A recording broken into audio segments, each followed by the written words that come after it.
Alright, we're here and it's time to start the long-awaited Phoenix Wright Ace Attorney! So there's actually 3 games in the trilogy and this is the first one, so I am pretty excited. It's not a new game as we all know, but should be a good game. So yeah, looking forward to it and yeah, pretty excited to get going. So yeah, basically it's time to play, so let's go! I haven't looked at it yet, so I have no idea what anything's about. We're gonna find out. Episode 1, the first turnabout. Okay. Play the first turnabout, yes please. Okay. Let's see. Ooh, alright, we're starting with a crime. Yes! Ooh, oh, it's The Thinker by Rodin. Oh no. Damn it. Why me? Oh wait, or is it her voice? I can't know. I can't tell. Oh. I can't get caught. Not like this. I've got to find someone to pin this on. Uh-oh. Uh-oh. Someone like him. Look at this guy. A criminal. I'll make it look like he did it. Oh no. August the 3rd, 9:47 a.m. District Court, Defendant Lobby number 2. Boy, am I nervous. Right. Ooh, hello, sexy lady. My goodness. Oh, hiya, Chief. Phew. I'm glad I made it on time. Well, I have to say, Phoenix, I'm impressed. Not everyone takes on a murder trial right off the bat like this. It says a lot about you, and your client as well. Thanks. Actually, it's because I owe him a favor. A favor? You mean you knew the defendant before this case? Yes. Actually, I kinda owe my current job to him. He's one of the reasons I became an attorney. Well, that's news to me. I want to help him out any way I can. I just really want to help him. I owe him that much. It's over. Wait, what's over? My life, everything. It's all over. Dramatic.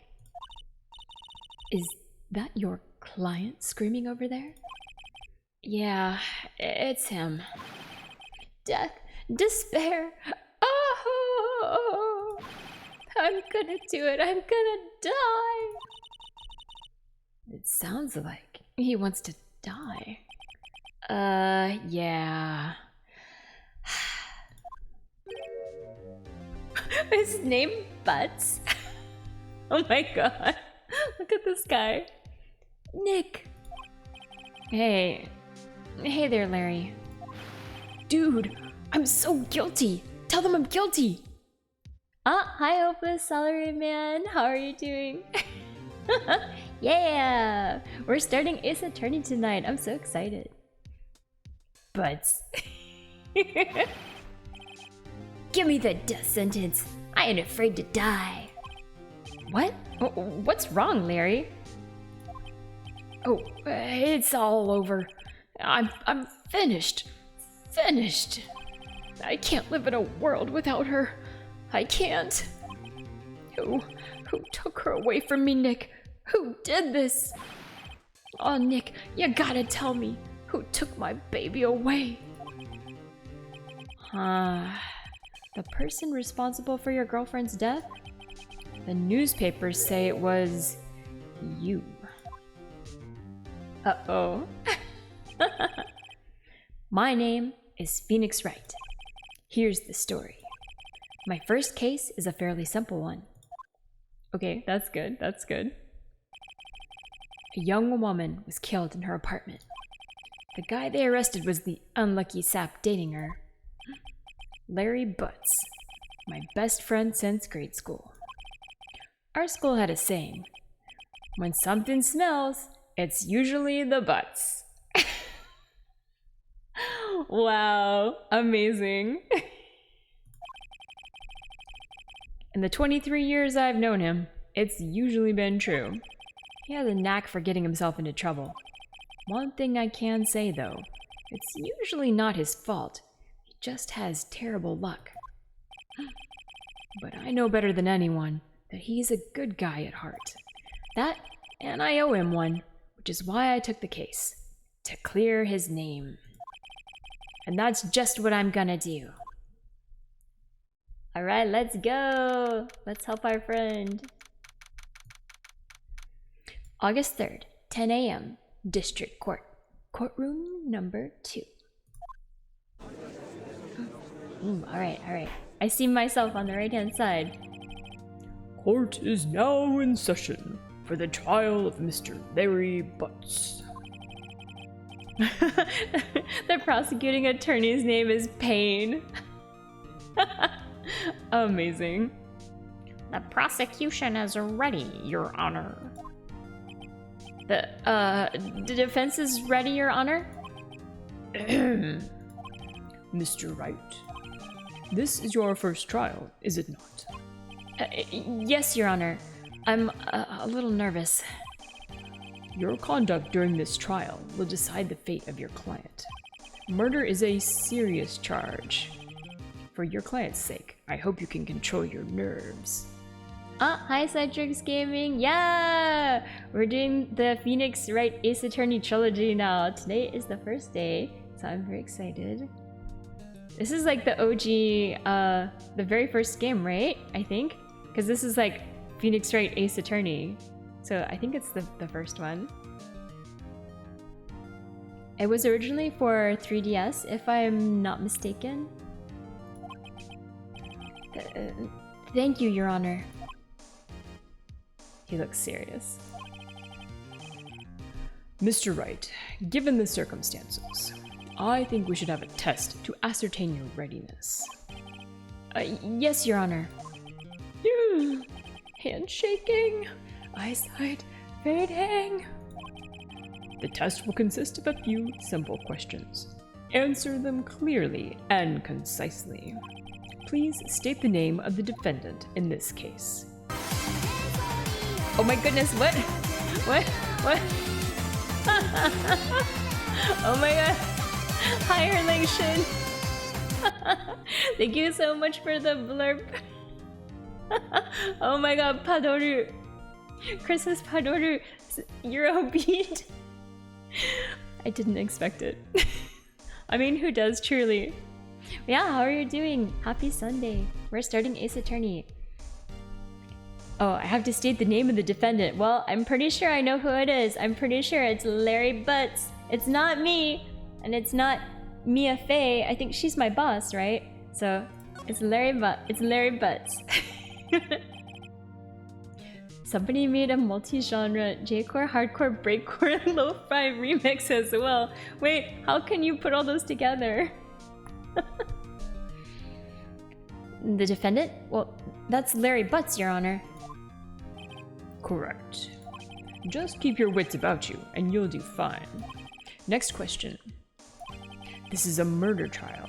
Tell me, what's the victim's name? Phew, I know this one. Glad I read the case report cover to cover so many times. The case report, yeah. Ooh. Have I looked at that? I don't think I have. It's... oh, wait. Oh.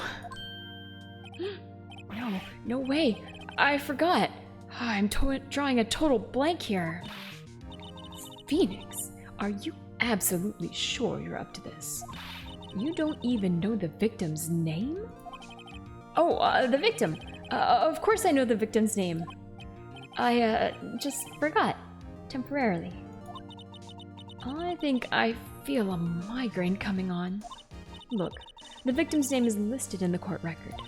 Just press tab to check it at any time, okay? Remember to check it often. Do it for me, please. I'm begging you. Alright, let's check the court record then. Alright, we have attorney's badge. No one would believe I was a defense attorney if I didn't carry this. Ah, hello, Peppermint Cordial. Hello, Cordy. How are you doing? Oh, the name is Padoru dies in a multi-genre death loop. Yeah, objection! I even have like objection emotes. Where are they? Here we go.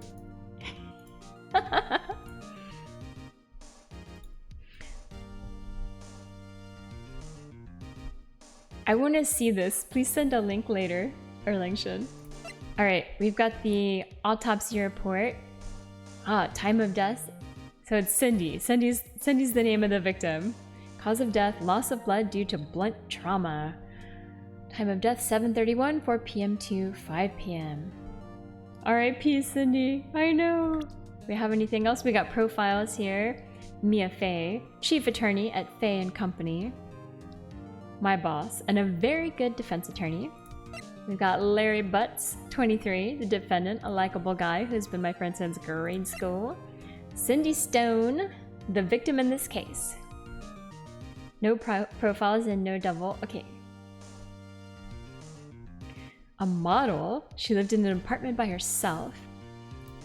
And we have Winston Payne, the prosecutor for this case, lacks presence, generally bad at getting his points across. That sounds good for us, so okay. Alright. Mr. Wright, who is the victim in this case? Well, I'm pretty sure it's not my boss, because she's right next to me. Cinder block? What kind of...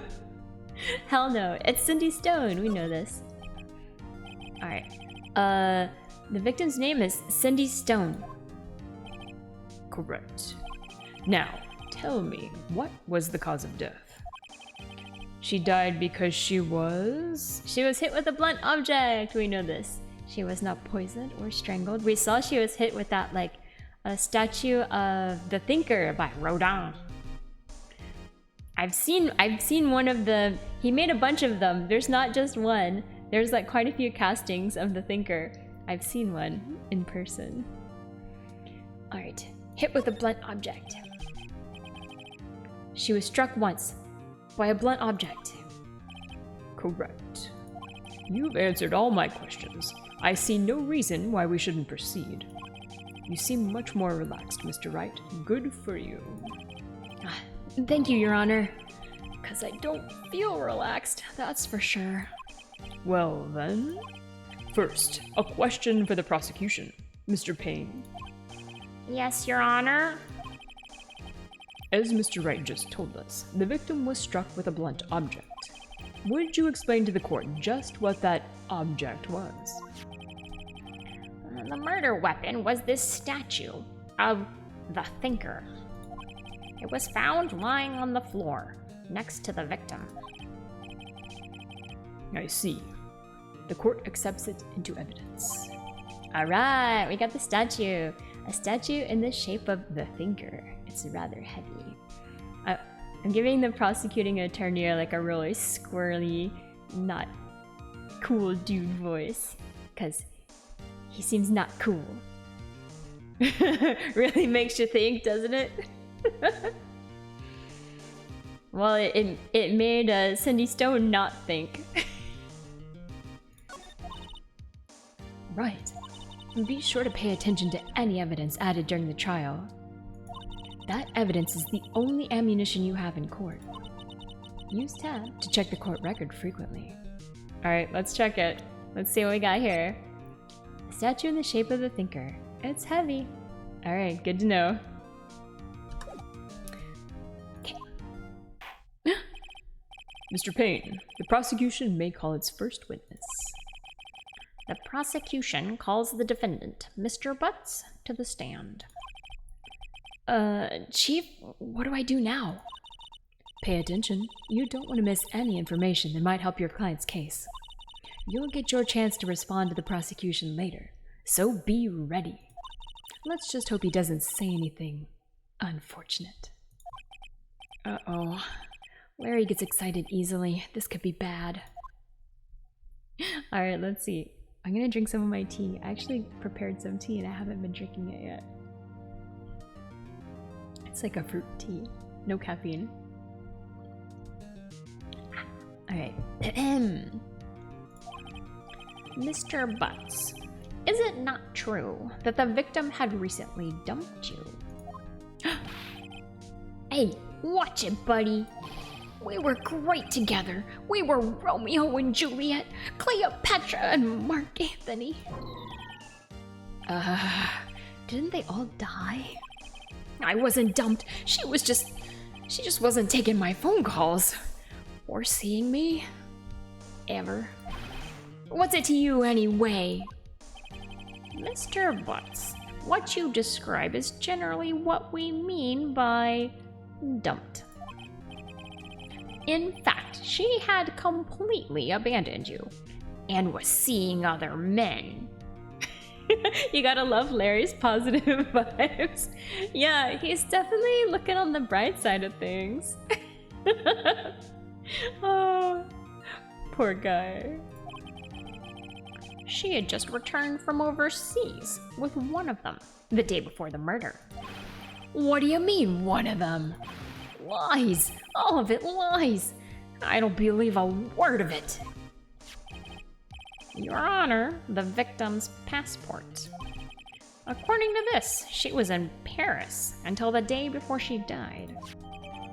All right. Victim apparently arrived home from Paris on July the 30th, the day before the murder. Indeed. She appears to have returned the day before the murder. Dude, no way. The victim was a model, but did not have a large income. It appears that she had several sugar daddies. Oh, snap! Daddies? Sugar? Yes. Older men who gave her money and gifts. She took their money and used it to support her lifestyle. Dude! We can clearly see what kind of woman this Mrs. Stone was. Tell me, Mr. Butts, what do you think of her now? Right. I don't think you want him to answer that question. Yeah, Larry has a way of running his mouth in all the wrong directions. Should I? I feel like we should. What do you guys think? Should we should we wait and see what happens, or should we stop him from answering? I feel like maybe we can wait and see what happens. That might be funny, right? Yeah, it might be better not to get involved in this one. Well, Mr. Butts? Dude, no way! That cheating she-dog? I'm gonna die. I'm just gonna drop dead.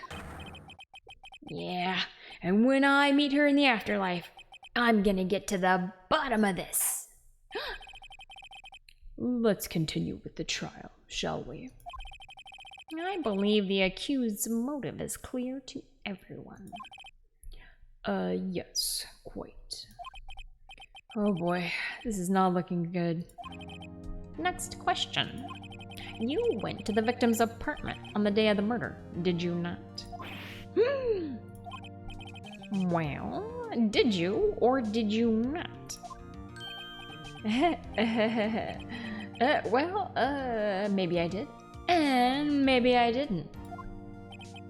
Uh-oh, he went. What do I do? I don't know. I'm not sure what I'm supposed to be doing in this part. Like, I guess, you know what? I'll have him answer honestly, because you should always be honest. I think it should be fine if we really think he didn't do it. Alright. I know. I'll send him a signal. Will I though? Will I? Okay. Oh, we're doing the, like... Tell the truth. Yeah. I was there. I went. Shocking. Order. Well, Mr. Butts. Dude, chill. She wasn't home, man. So, like, I didn't see her. Oh, wow. That was, like, quite a scream. Your Honor, the defendant is lying. Lying? The prosecution would like to call a witness who can prove Mr. Butts is lying. Well, That simplifies matters. Who is your witness? The man who found the victim's body. I know. Oh no. No way! It can't be Mr. Butts. He's our best friend since elementary school. Just before making the gruesome discovery, he saw the defendant fleeing the scene of the crime. Say it ain't so. Say it ain't so. Order. Order in the court. Mr. Payne, the prosecution may call its witness. Excuse me. Yes, Your Honor. This is bad. On the day of the murder, my witness was selling newspapers at the victim's building. Please bring Mr. Frank Sowett to the stand. Oh, I get it. Frank saw it. Did he see it? I think he saw it. Oh god. No. Fake news.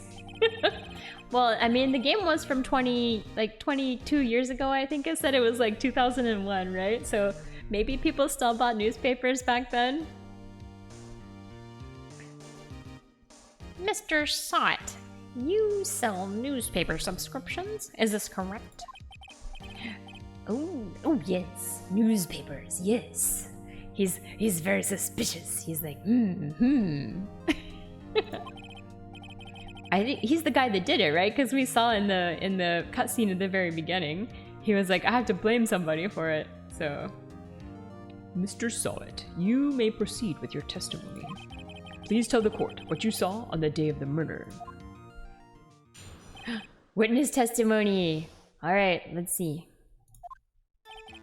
I was going door to door, selling subscriptions, when I saw a man fleeing an apartment. I thought he must be in a hurry because he left the door half open behind him. Thinking it strange, I looked inside the apartment. Then I saw her lying there. This is the face of a man who wants to force free pamphlets of his New Age religion on you. 100%. So sketch. A woman, not moving, dead.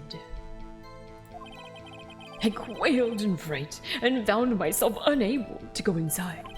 I thought to call the police immediately. However, the phone in her apartment wasn't working. I went to a nearby park and found a public phone. I remember the time exactly. It was 1 p.m. Just don't call it a cult. Yep. The man who ran was, without a doubt, the defendant sitting right over there. No. Larry, why didn't you tell the truth? I can't defend you against a testimony like that. Incidentally, why wasn't the phone in the victim's apartment working? Your Honor, at the time of the murder, there was a blackout in the building. Aren't phones supposed to work during a blackout? Yes, Your Honor. However, some cordless phones do not function normally. This is definitely from a long time ago. The phone that Mr. Sowett used was one of those. That's right, exactly. Your Honor, I have a record of the blackout for your perusal. All right, let's see here. Electricity to Miss Stone's building was out from noon to 6 p.m. on the day of the crime. I want to look at the court record, by the way. Let's see what we got. We got some additional things here. You got, she was home from Paris. The time of death was supposed to be from 4 to 5. And then electricity was out from noon to 6. He said the time was 1 p.m. But that's an inconsistency already. So we'll have to bring that up shortly, I think. All right, let's see. Now, Mr. Wright. Yes. Yes, Your Honor. You may begin your cross-examination. Cross-examination, Your Honor? All right, Wright. This is it. The real deal. What exactly am I supposed to do? Why, you expose the lies in the testimony the witness just gave. Lies? What? He was lying? Your client is innocent, right? Then that witness must have lied in his testimony. Or is your client really guilty? How do I prove he's not? You hold the key. It's in the evidence. Compare the witness's testimony to the evidence at hand. There's bound to be a contradiction in there. First, find contradictions between the court record and the witness's testimony. Then, once you've found the contradicting evidence, present it and rub it in the witness's face. Okay. Open the court record with a tab, then point out contradictions in the testimony. Alright, I will do my best here. Okay. Witness's account. So, let's see here. He was going door to door selling subscriptions. Okay, so we can like press on all of the... What I used to do in the previous one is I would press on every statement just to get more information. So I want to see what he says. Hold it. Yeah, isn't a man leaving an apartment a common sight? Oh, oops, that is not what I meant. I find it odd you would take notice of him. I don't know. He just seems strange to me, that's all. Like he was mad and yet frightened at the same time. Just like a criminal fleeing the scene of a crime. The defense requests that the witness refrain from conjecture. Now, of course, what the witness means is that the man he saw looked suspicious. So, what happened next? Alright. Thought he must be in a hurry because he left the door half open. Let's press. Hold it. Half open, you say? Yes, the door was open halfway, yes. I watched for a moment, but no one came to close the door. That's odd. In a big city like this, I thought. I see. And what happened next? Alright, next one is, thinking it strange, I looked inside the apartment. Okay. What gave you the idea to do that? Well, the door was half open, you see. Isn't it only human to want to peek? We climb mountains because they are there. It's the same thing. Hi Matthew Preston. Hello, how are you doing? Happy Sunday. We're starting Ace Attorney. Truer words have never been spoken. Anyone would look inside. Why did Payne cut him off so quickly? So, you looked into the apartment. What happened then? Alright. Then I saw her lying there, a woman not moving, dead. No! Alright. Are you sure she was dead? Well, no, I guess I wasn't. But she wasn't moving at all, and there was blood everywhere. It's already over. No! Don't worry. We're just getting started. I guess that would look fatal to anyone. Very well. What happened next? Alright. Found himself unable to go inside. Alright. I just like to get more information, so we'll see. So, you didn't touch anything in the apartment? Yes. I mean, no. Nothing. Okay. What happened next? Alright, he thought to call the police. Alright. You thought to call the police? Does that mean you didn't actually call them? Please, listen to the rest of the testimony. You thought to call the police. What happened next? However, the phone in her apartment wasn't working. Alright. The phone in her apartment wasn't working? Yes, I mean, no, it wasn't. Right. But you said you didn't go into the apartment. Or did you? Oh, that? I can explain that. There was a cordless phone on a shelf in the entranceway. I reached inside and tried using that to call. And that phone wasn't working, correct? What happened next? Alright, let's see. Alright, I think... Okay, we'll keep going on this one. I think the next one is probably when he says it's 1 p.m. and then I'm gonna present the evidence on that one. Because we have the... I want to present the, whatever it is, the autopsy report. Because that has like the 4 to 5 p.m. death time, which is different. Anyway. Why use a public phone? Well, you see, I don't have a cell phone. And being the middle of the afternoon, there was no answer at the nearby apartments. Ah, right. Oh, what time did you call again? Aha! Exactly. Alright. 1 p.m. We gotta present some information here. Alright. Here we go. Present! Objection! You found the body at 1 p.m. You're sure? Yes, it was 1 p.m. for certain. Frankly, I find that hard to believe. Your statement directly contradicts the autopsy report. The autopsy notes the time of death at some time after 4 p.m. There was nobody to... no body to find at 1 p.m. How do you explain this 3-hour gap?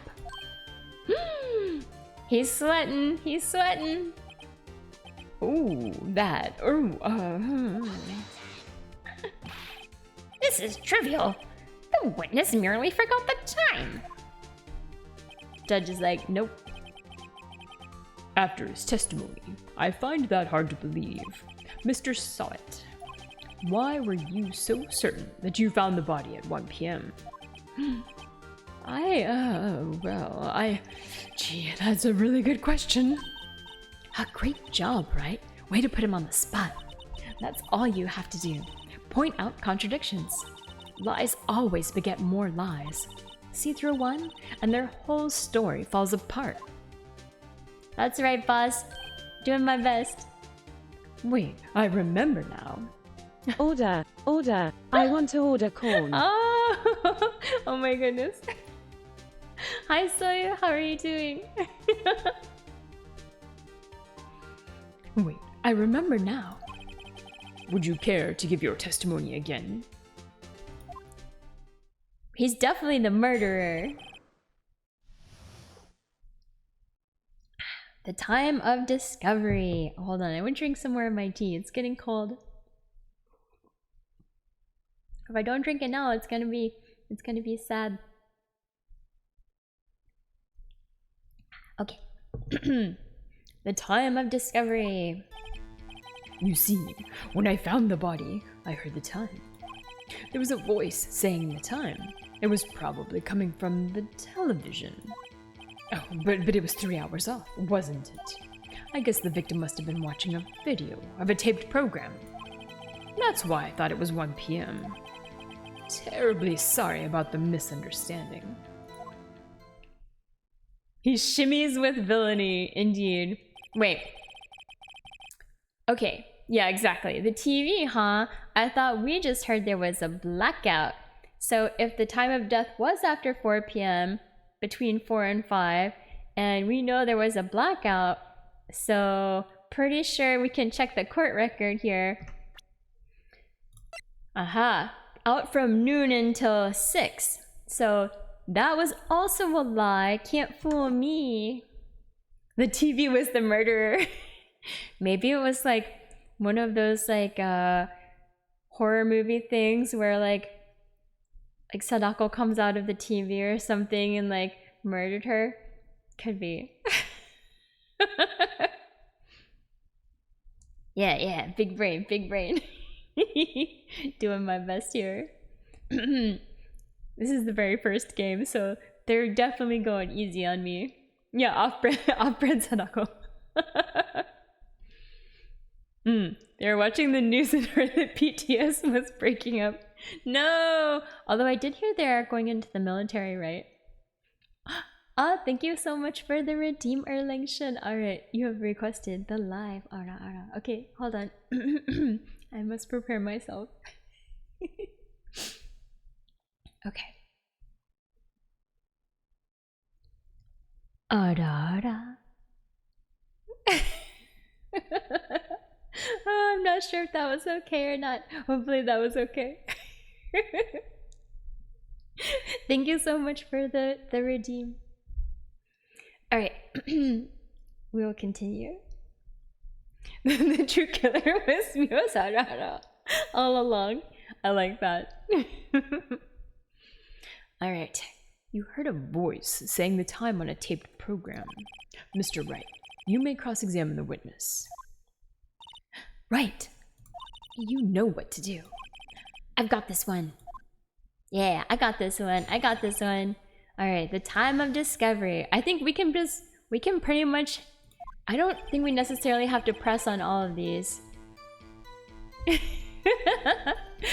Watching for 5 minutes, I get out. Life is good. Yeah. Thank you, Erlingshen. I think we can just go to when he's talking about the time. I don't know. I'll press anyway just to get more information. We'll see. It never hurts. You said heard, not saw? Yes, heard. All I saw was the body lying there. I didn't think to look at anything else, least of all my watch. Isn't that a little strange? So you're saying you heard something, but if you were so shocked by the body, you wouldn't hear anything at all. The witness did say he actually heard the time. It's ludicrous to suggest he wouldn't hear anything. I have to agree with the prosecution. Witness, continue your testimony. Alright. It was probably coming from the television. Alright. I'm pretty sure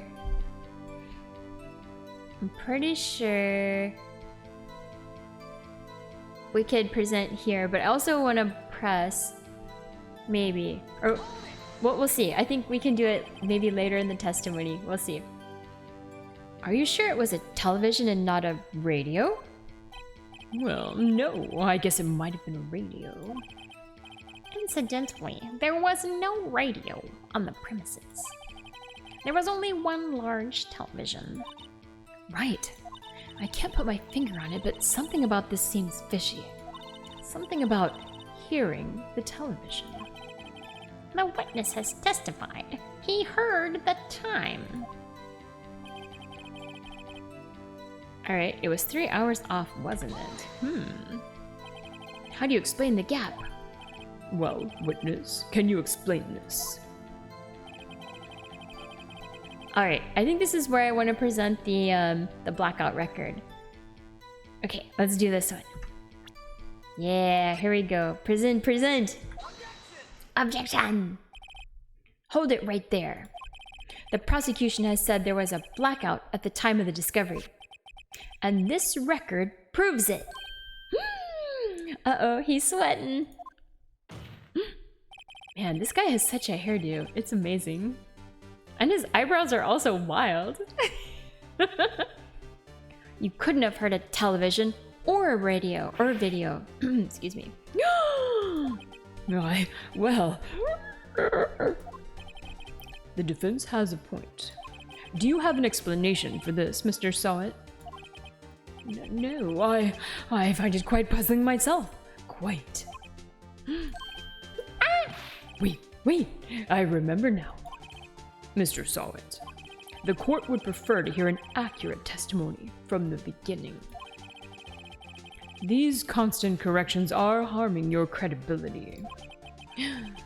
That, and you seem rather distraught. My apologies, Your Honor. It must have been the shock of finding the body. Very well, Mr. Sawit. Let's hear your testimony once more, please. Alright, now what do we got here? Now what do we got? Hearing the time. Let's see. Okay.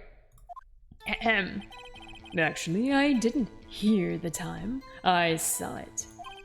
There was I saw it. I see what you did there. There was a table clock in the apartment, wasn't there? Yeah, the murder weapon. The killer used it to hit the victim. That must have been what I saw.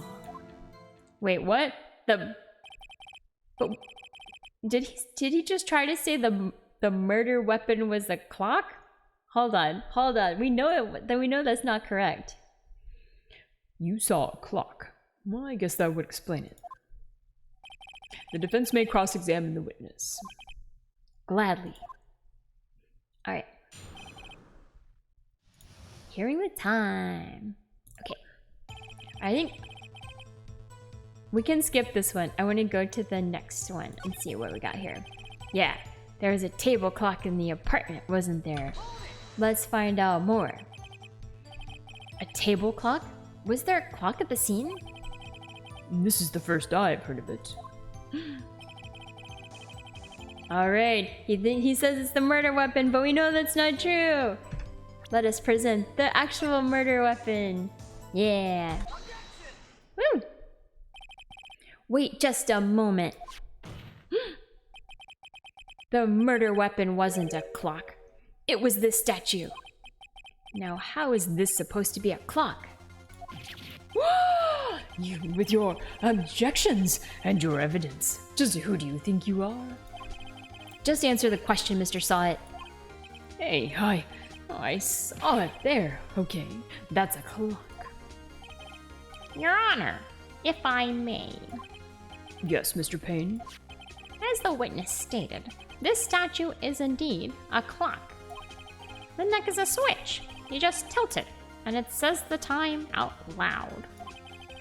As it doesn't look like a clock, I submitted it as a statue. My apologies. I see. So the murder weapon was a table clock after all. Well, Mr. Wright, it appears that the witness's testimony was correct. This is a clock. I know, such drama. Do you have any problems with this testimony now? Yeah, of course I do, because otherwise, like, we're not done. Or otherwise we're done, and we don't want to be done, so yes, I have problems. Your Honor, there is a gaping hole in the witness's testimony. The only way he could have known the weapon was a clock is to hold it in his hand. Yet the witness testified that he never entered the apartment. Damn straight. Clearly, a contradiction. Indeed. The witness knew it was a clock because he went into the apartment, I guess. Hi Q underscore. I'm gonna say he went into the apartment. You're lying. You object? You object? Objection! You were inside the apartment on the day of the murder. Aw, thank you, Q underscore. Oh yeah? Prove it. Prove I went in there. I'll do better than that. I can prove you were the one who killed her. You struck her with the clock, and the shock of the blow triggered the clock's voice. That was the sound you heard. Oh my goodness. Order in the court. Intriguing. Please continue, Mr. Wright. Yes, Your Honor. Mr. Saw It. The sound must have left quite an impression on you. Understandable, since the murder weapon spoke just as you hit the victim. Okay, yeah. That voice was burned into your mind. Maybe the clock murder weapon has like the time's off by a certain number of hours. Exactly, right? Yeah, that's why you were so certain about the time. What's the meaning of this? This is all baseless conjecture. Baseless? Just look at the witness's face. Would the witness care to elaborate? Did you strike the victim with the clock? That day, I never. Look, the clock, I heard, no, I'm. Oh my god! Wow, he threw his toupee. Shut up, shut up, shut up! I hate you. It was him. I tell you, I saw him. He killed her, and he should burn, burn! Give him death. I know. Order, order in the court, I say. Can you toss me a toupee as well? Oh my goodness. I would be so shocked if someone threw a toupee at me. Your Honor, a moment, please. There isn't a shred of evidence supporting the defense's claims. Mr. Wright, what would shock me more? I mean, probably like food objects. Anything messy. The judge should go easy on a fellow Baldy. Yeah, no chilies, because if they hit in the eyes, that's gonna hurt. Your Honor? Yeah, the judge is like... why do the judges always look like Santa Claus? You claim the sound the witness heard came from the clock. Do you have any evidence? The whole case is riding on this. I'd better think it through carefully. Bald Kings unite, yeah! Your Honor, the sound Mr. Sawit heard was definitely this clock. A fact which is clear if you simply... I think we should try making it, yeah, it fits the holiday theme. That's right, we're coming up on Christmas, so... I think we should try making it... I want to find out what time it says, because if the time is off, that would match, like, why the witness said the time was, like, 1 o'clock, when it was really, like, 4 o'clock or something. So, alright, let's do this one. Yeah.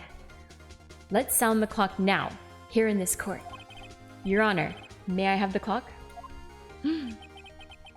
I ask the court to listen very carefully.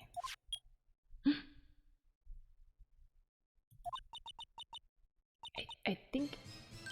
Oh, I said, I think it's 8:25. Oh, because it's the thinker. Naruhodo.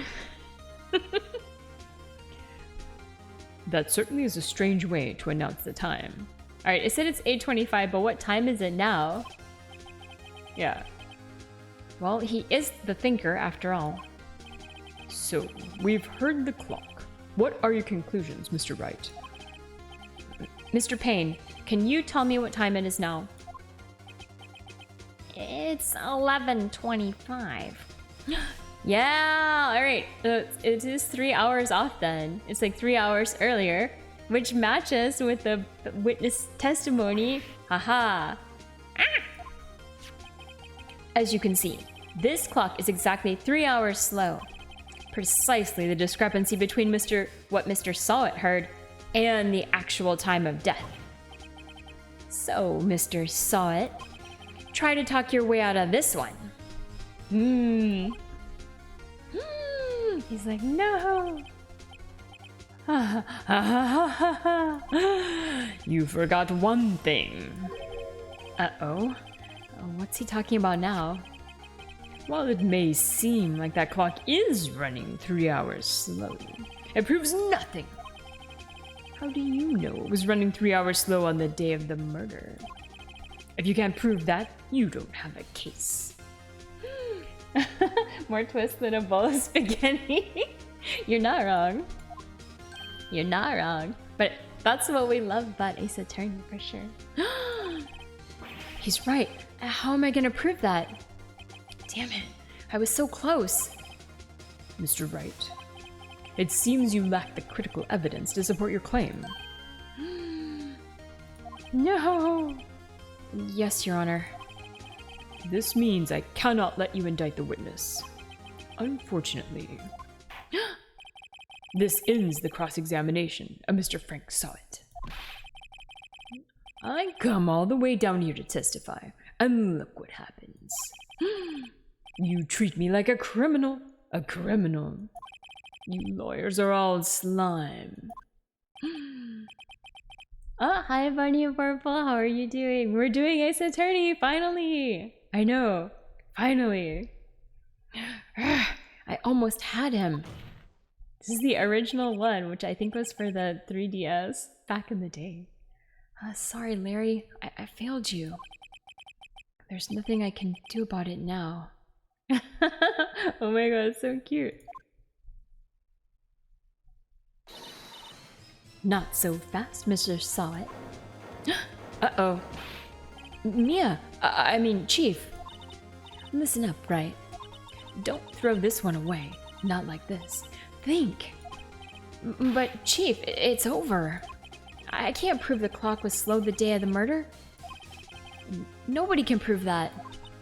Well, yes. But that doesn't mean you can't still win. Try thinking out of the box. Don't waste time doubting the facts. Assume the clock was 3 hours slow and... think through it. Ask yourself, why was the clock 3 hours slow? Figure out the reason, and you'll have your proof. Right? Right? I see what you did there, Miss Mia. Can you think of a reason as to why the clock would be 3 hours slow?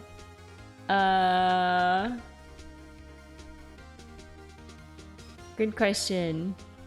So we know that the clock wasn't, I mean, I have to say yes, because otherwise we're gonna lose. So we have to say yes. Let's see if it's gonna give me some suggestions. The battery got knocked out? I feel like, but that's something impossible to prove. Well, let's see. Traveling at the speed of light? She was on a spaceship going 0.9999999999999 C. Oh, wait. She wasn't on a spaceship, but she was on an airship, aka airplane. She was because she went to Paris and she came back. So if this is set in, wait, but is Paris? I don't know where they are. Where this is set at? Is it only 3 hours difference between Paris and wherever it, like New York or something? I know. Well, anyway, we'll see. Maybe I can prove it. You must have evidence somewhere that can prove it, right? Find it and let them have it. I'm floundering. No! Well, Mr. Wright, you say the clock was already running slow on the day of the murder. Have you found evidence to support this claim? Of course. There is a piece of evidence in the court record that can prove my claim beyond a doubt. Ah, tough words. Let's see you pull this one off. It's 9 hours difference. Wait. 9 plus 3 is 12. Oh, there we go. There we go. All right, 9 hours difference. Okay. So it's 9 hours fast is the same as 3 hours slow, right? So, here we go. And plus, this is the only other evidence we have to present, so it's got to be this. Thank you for the data, Citrix Gaming. The victim had just returned home from abroad the day before the murder. As we all know, the time difference between here and Paris is 9 hours. When it's 4 p.m. here, it's 1 a.m. the next day there. Yeah, exactly. The clock wasn't 3 hours slow, it was 9 hours fast. Yeah. The victim hadn't reset her clock since returning home. That's why the time you heard when you struck her dead in her apartment was wrong. Amazing. Okay. Proof enough for you, Mr. Saw It? Or should I say, Mr. Did It? Wow. Oh, wait, did he barf? Oh my god. This is wild. Order, I say. He did. Amazing.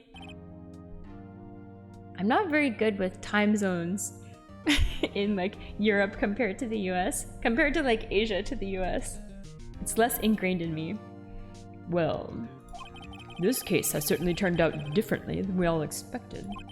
He committed another crime right under the judge's nose. Wait, did he? Wait, was he frothing at the mouth because he was poisoned? What?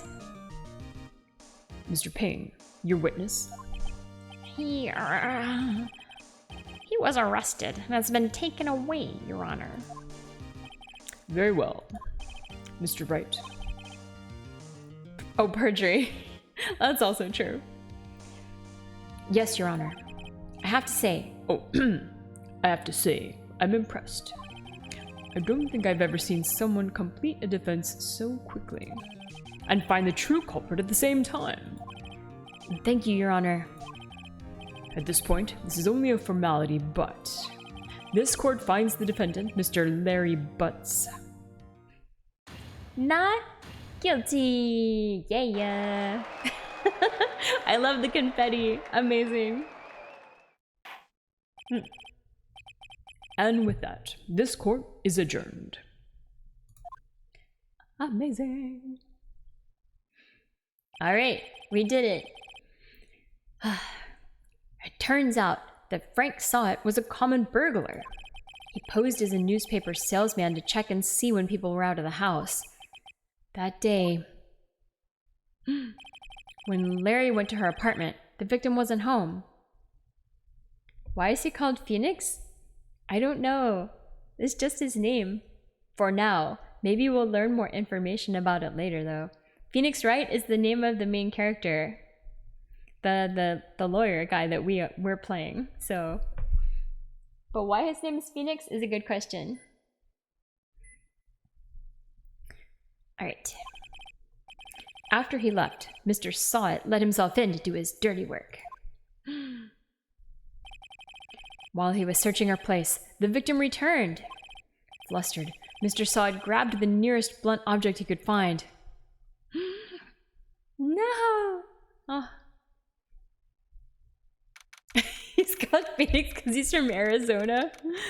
Is that true? Is that true? August the 3rd, 2:32 p.m. District Court Defendant Lobby number 2.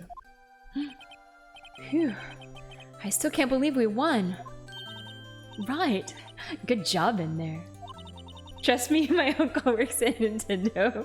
Sus. Congratulations. Thanks, Chief. I owe it all to you. Oh, not at all. Not at all. You fought your own battles in there. It's been a while since I've seen a trial end on such a satisfying note. I've never seen the Chief looking this happy. Yeah, case closed, end of game. We're done. Alright, good stream. See you guys later. If she's this glad, imagine how Larry must feel. My life is over. Larry, you're supposed to be happy. What's wrong now? Oh, Nick. Yeah, don't worry about me. I'll be dead and gone soon. Good. Wait, no! I mean, bad. Larry, you're innocent. The case is closed. But my Sandy Wendy's gone, man. Gone forever. Larry, she was, yeah, speedrun. Nah, never mind. Congratulations, Harry. Harry? Yes, you. I can practically see the headlines now. Harry Butts. Innocent. Wait. His name's Harry. His name's Larry Butts, not Harry Butts. Thanks. I really owe you one. I won't forget this, ever. Let's celebrate. Dinner? Movie? My treat. Oh no, I couldn't. Yeah, I was the one who got you off the hook. Oh, hey. Here, take this. It's a present. A present? For me? Wait, isn't this the evidence that he's giving her the murder weapon? Actually, I made this clock for her. I made one for her and one for me. Really? You made this? Ooh. Well, thank you. I'll keep it as a memento. Yo, Nick. Can you believe it? I was so into that chick. And she was just playing me for a fool. Don't that make you want to just cry? Larry. Are you so sure? Excuse me? I think she thought quite a lot of you, in her own way. Nah, you don't gotta sympathize with me. It's okay. Oh, I'm not just sympathizing, really. Isn't that right? Right? Don't you have something to show your friend? Something that proves how she felt about him? Huh? Oh, yeah, right. What the heck is she talking about? What would it be?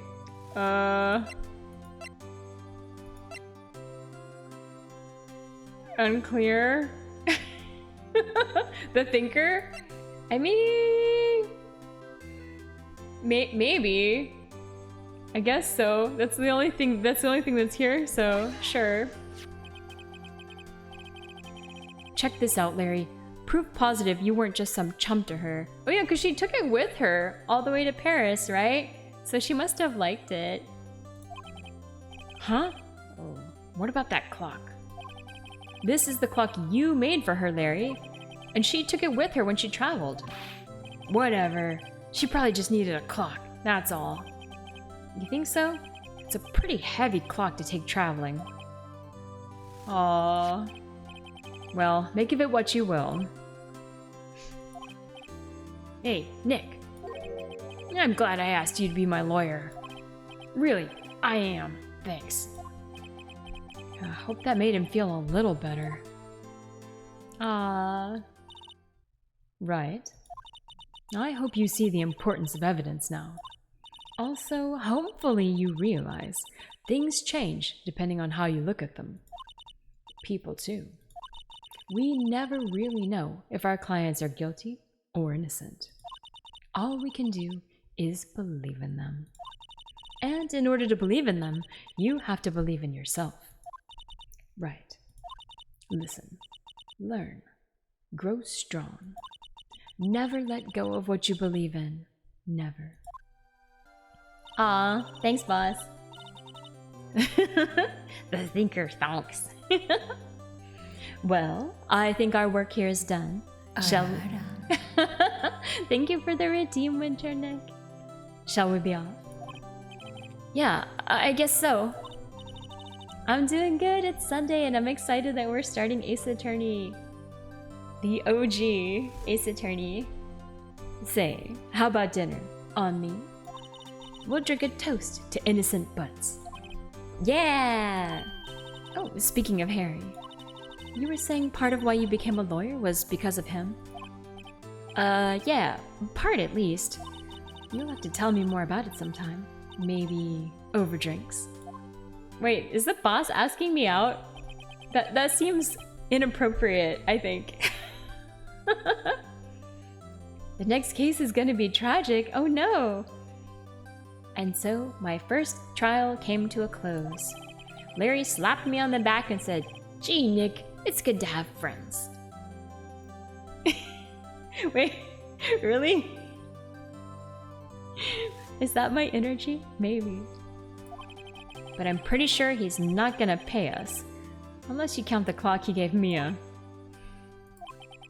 I didn't know it then. But that clock was soon going to be at the center of another incident. Oh, Mia. Yeah, the character in the game. Sorry, I can't read, evidently. And my promise to tell the chief about me and Larry would be one promise that I wouldn't be able to keep. Wait, really? Why? The end? What? Yeah, slight difference. Alright, we finished! Woo! very exciting. All right, time for episode 2. Wow, looks exciting. A brand new episode has been added. Okay, Turnabout Sisters. Okay, save your progress. Yes, please. All right, here we go. All right, I think we can go back now. Can we just click on this? Oh, I can. Nice. All right, here we go. Here we go. Uh-oh, phone's ringing. Beep. Okay. Turnabout Sisters, probably the best. Ooh, really? All right. Oh, thank you for the stretcher, Team Winter Neck. Let me do the stretch. Hold on, I have to get up. You can't see me, but I'm standing and I'm going to the right, going to the left, and forward, and back, and wiggle, wiggle. Okay.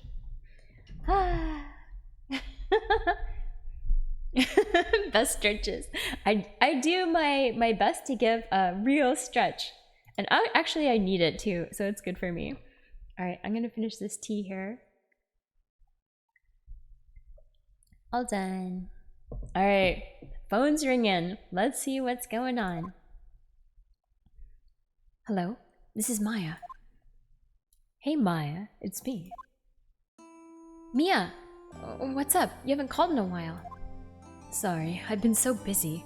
How have you been? Well, lonely, and it's all your fault. Nah, I'm just teasing. I've been great. I'm finally getting used to having my own place. Oh, that's good to hear. This is the theme for this case. Actually, I'm calling because I have a favor to ask. I know.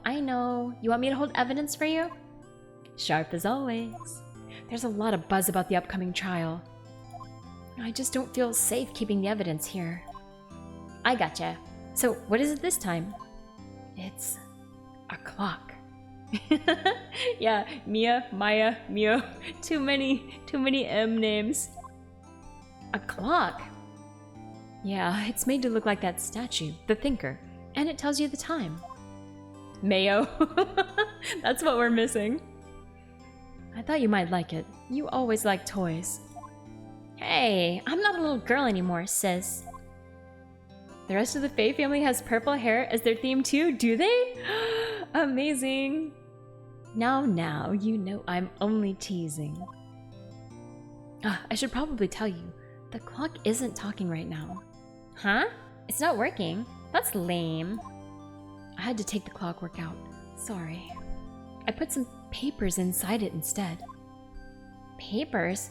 Is that the evidence then? Huh, well, there's a possibility that it might turn out that way, yes.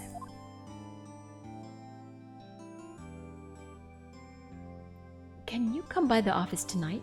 Say 9 o'clock, to pick it up? I'll be in a pre-trial meeting until then. Okay, sis, but I expect dinner. Something good. Like burgers. I could really go for a good burger. Okay. We'll hit the usual joint. Alright, it's a deal. Okay, sis. See you soon. Yep, I'll be waiting, Maya. Beep. Alright then. Conversation recorded. September 5th, 9:27 a.m. Oh, and may or may not appear later. Oh, nice. Wait, so she was recording a conversation with her own sister, or was somebody else recording them? I have many questions as to what is happening here. All right, September 5th, 8:57 p.m. Faye and Company Law Offices. Ooh, all right. Now, Miss Faye, I'll take what's mine. The papers. I'm sorry, but I can't give you what I don't have. Miss Faye, you are a poor liar. Why, I see it right over there. That must be the Thinker that swallowed those papers. How could you know? You are not cogniferous of my background. Gathering information is my business, you see. I should have been more careful. My dear Miss Fey, I am so very sorry. But I'm afraid I must ask you for one more thing. Your eternal silence. Farewell, Miss Fey. Wait, she's getting murdered. Oh my god, really? No. Oh my god, he has purple hair too.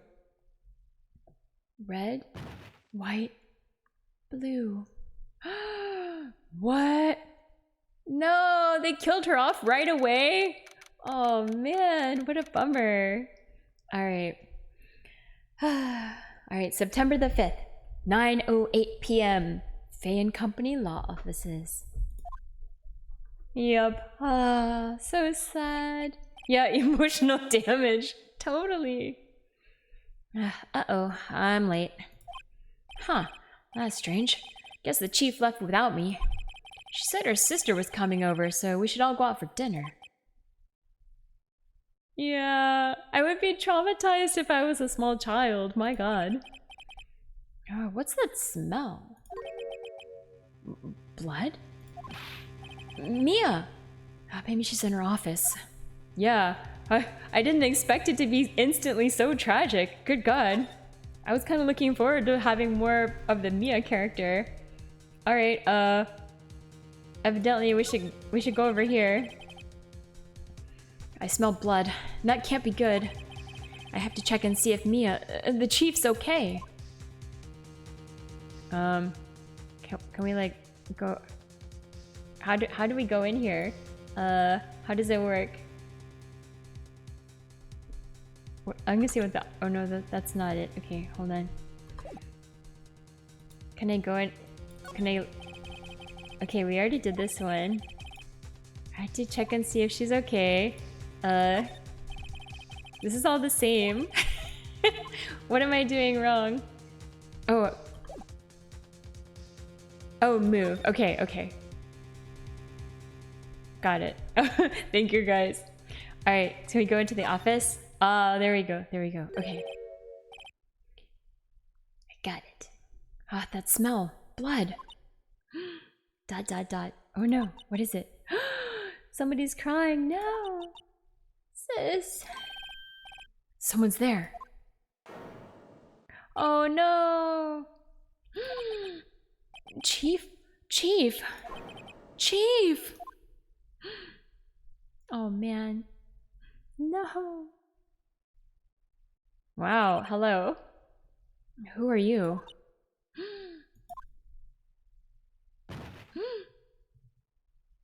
I see the thinker on the floor too.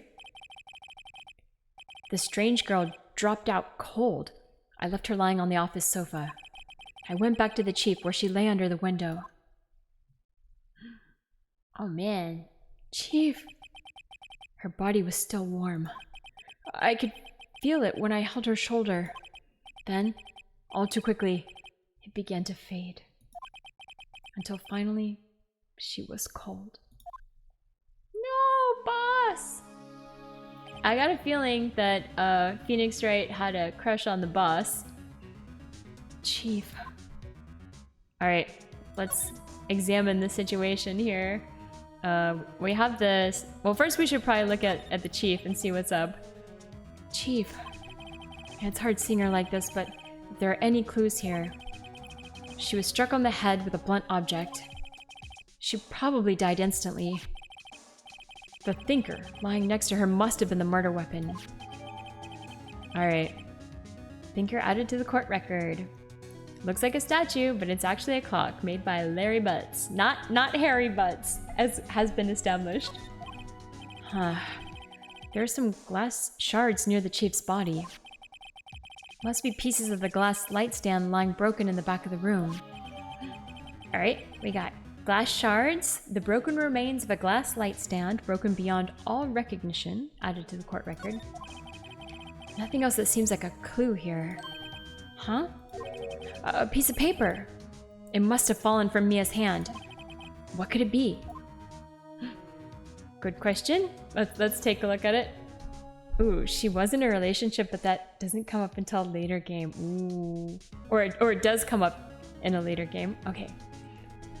Let's see what we got. Oh, I meant to try to click on this thing. All right, here we go. A word is written in blood on this scrap of paper. Maya? Did Mia write this? This piece of paper is a receipt from a department store, dated yesterday. All right. Receipt added to the court record. I think that's enough snooping around for now. I'd better call the police. And find out what that girl was doing here. Alright, so I think that means we need to go back. Or we can slide from side to side also. Ooh, there's like a phone here. I want to check this out. Shopping list. Shopping list for Mayo. Maybe. Right, I better call the police. Hmm? That's funny. A few of the screws on the receiver are missing. It looks like someone was halfway through taking it apart. Police! Please, come quick! What was that? Someone screaming from outside the window? Oh my goodness. Who's this? Who's this lady? She's staring right at me. She's holding a phone in her hand. My goodness. Alright, well, maybe we should probably call the police, but I'm like, I still want to investigate a little bit. The fan company ledger book.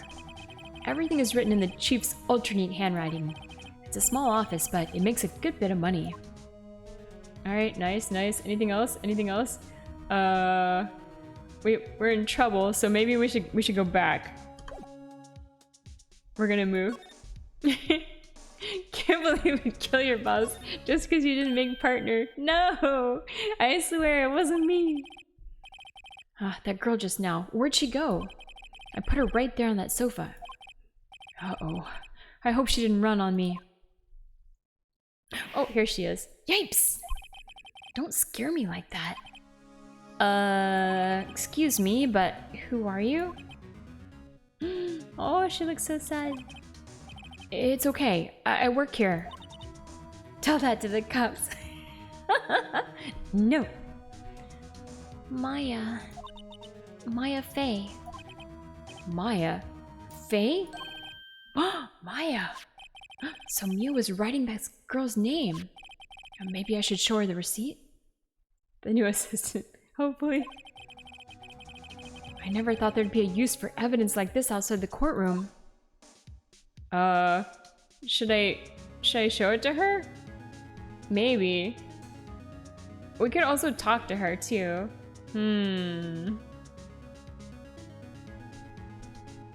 What do you think? Alright, I think we should show it to her. Might as well. Alright. Before Mia died, she wrote a message with her own blood. And I would have gotten away with it too if it weren't for the great Ace Attorney. Yeah. She wrote it on the back of this receipt. That's my name. Why? Why would she write my name? Please, just calm down. Why would Sis write my name? Uh-oh. Now I've done it. Uh-oh. Uh-oh. Here come the popo. The police! Sounds like they're coming this way. Freeze! Police! Oh. Alright. I'm Detective Dick Gumshoe, see? Gumshoe? Oh, what an odd name. We received a report from the building across the way, see? Got a person saying they saw murder. Yeah, it must have been that woman I saw. Look at her. She wearing like a leotard? This is very, very sus. Anyway, I don't want either of you moving 1 inch, okay? Okay. Great. Just great. Maya. Wait, she shouldn't have... She wouldn't have... Nah. Whoa! Excuse me. This word Maya here mean anything to you? That's my name.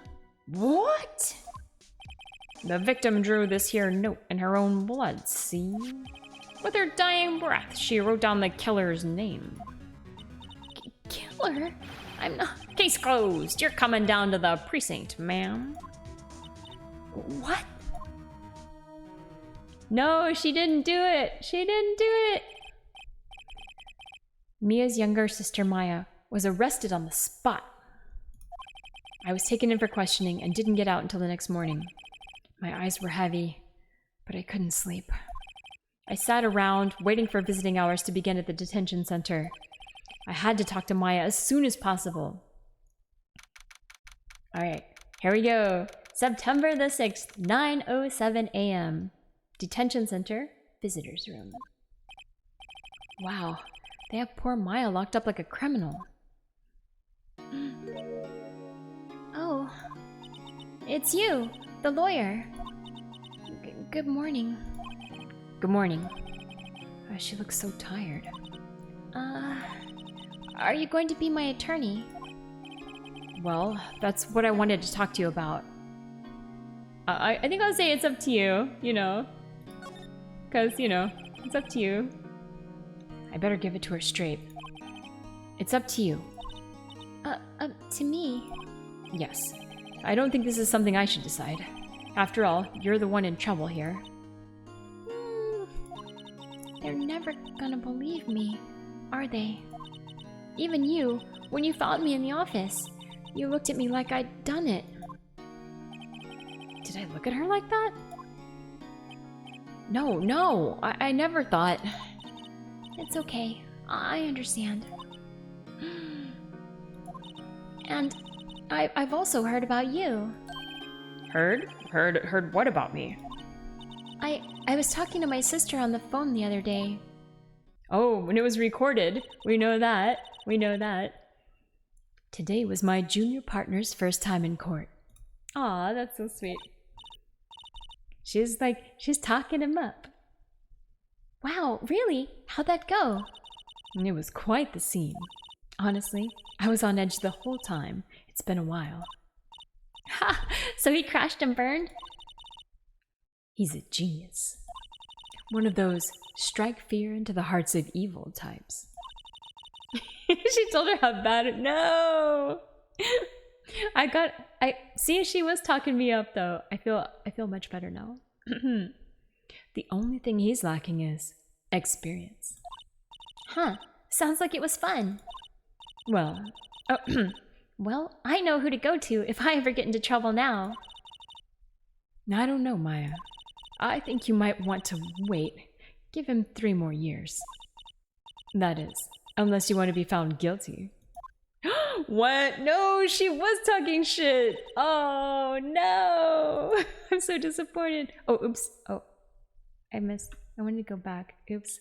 I accidentally clicked. That's fine. We'll see. I'm sorry. I didn't mean to insult you. No, it's okay. It's true, I guess. But at the same time, I can't just sit by and watch. When I think of the person who did this to Mia... I know. All right, I think we should talk. Let's have a chat. Let's talk about Maya.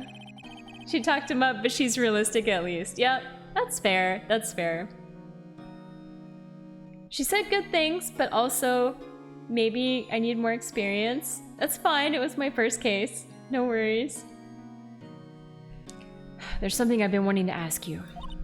Yes? What's with that outfit? Oh, this? This is what all acolytes wear. It's my uniform, you could say. Acolytes? Like people in religious training? What is it that you do? Oh, it's nothing strange, really. I'm a spirit medium. In training. A spirit medium? I'm pretty sure that qualifies as strange. Okay. Yes, very. The day of the crime. Alright. Could you tell me about the day of the murder? Yes. Now, let's see. That morning, I got a call from my sister. She's a shrine maiden. The outfit is similar, I will say. I got a call from my sister. She wanted me to hold on to a piece of evidence for an upcoming trial. Evidence? Yeah. That clock shaped like the thinker. The one Larry made. How could that have been evidence in a case? Right. She said something about that. I remember. Do you want to hear it in her own voice? Hear her own voice? Yes. I'm pretty sure our conversation is on my cell phone. You recorded it. Yeah. I forgot how to delete those things. Alright, let's hear it. So, you say you have a conversation with your sister on your cell phone. Let's hear it. Right. Oh, I just remembered that detective took my cell phone. Sorry. Oh, right. Of course. Next time I see Detective Gumshoe, I'll ask him for it. I'll write you a note so you don't forget, okay? Sure, thanks. Alright, Maya's memo. A conversation I had with my sister is recorded on my cell phone. Alright, let's talk about spirit mediums. What is your crazy job, lady? So, you're an acolyte? A medium in training? That's right. The Fae family, especially the women, have always been very sensitive to the spirit world. I mean, her last name is Fae, after all. Wait a second. You said the Fae family? So, Mia was into this stuff too? Of course. She left the mountain to follow her career, she said. Her powers were first class too. I had no idea. Huh. Wait. What? So, you're a real honest-to-goodness spirit medium with ESP and all that? Oh, hi 100-mile runner. Happy Sunday. How are you doing? We're starting Ace Attorney. It's very exciting so far. What does Fae mean? It's short. It's what they call fairy people. Like, they're called the Fae. Yeah. You know, or the ones with like the pointy ears, you know what I mean? Pointy ears and wings sometimes.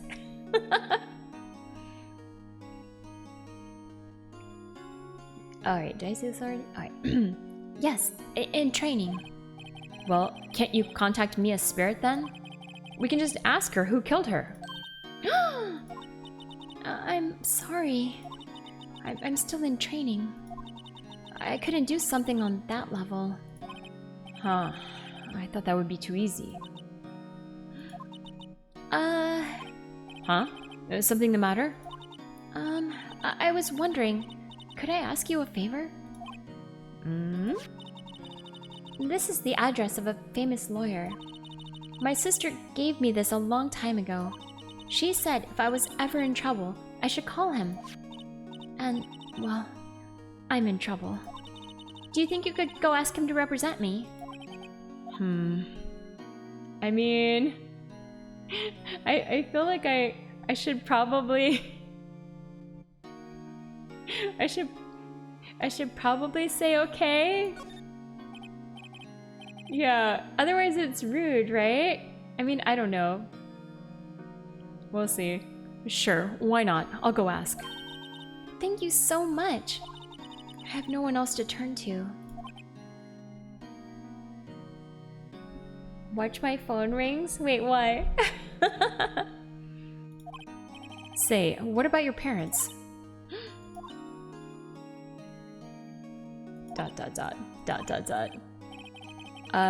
I see. Don't worry, leave it to me.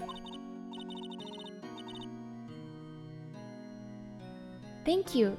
The trial's tomorrow at 10. What? Tomorrow? Tomorrow. What if this guy refuses?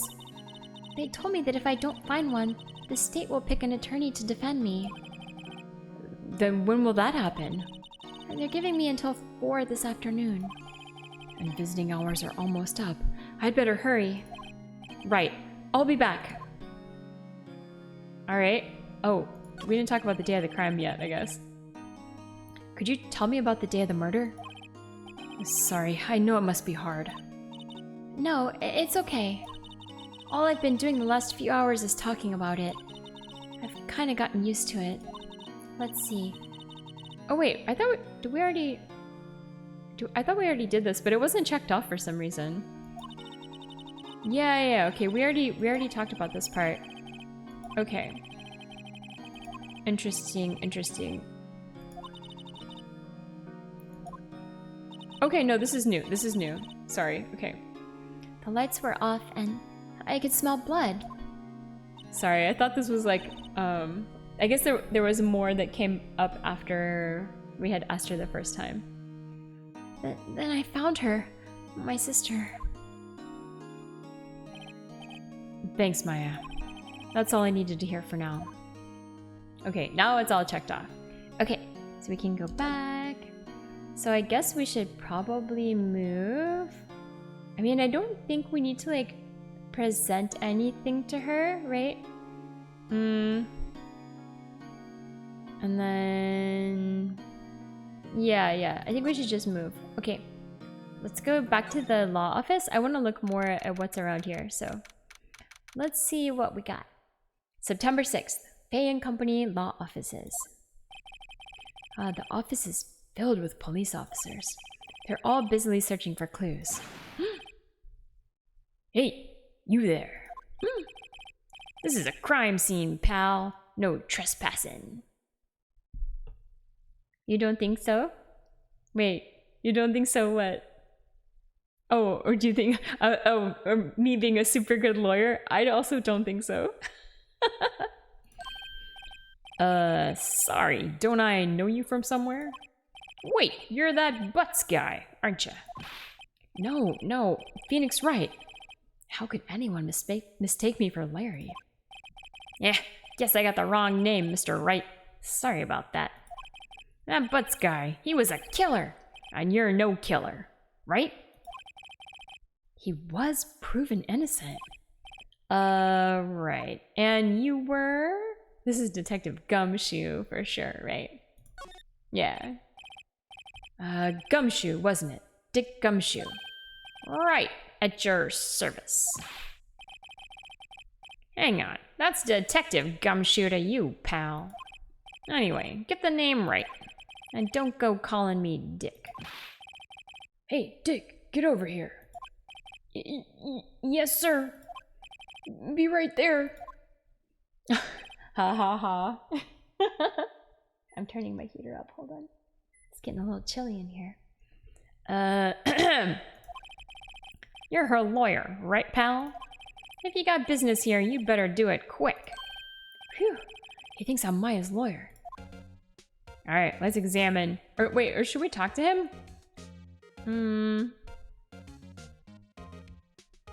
Well, let's talk to him first. Yeah, Mia. Alright. About Miss Faye, did you do an autopsy? Huh? You want to know the results, eh? Yes. Now don't you look at me like that, pal. It's no use.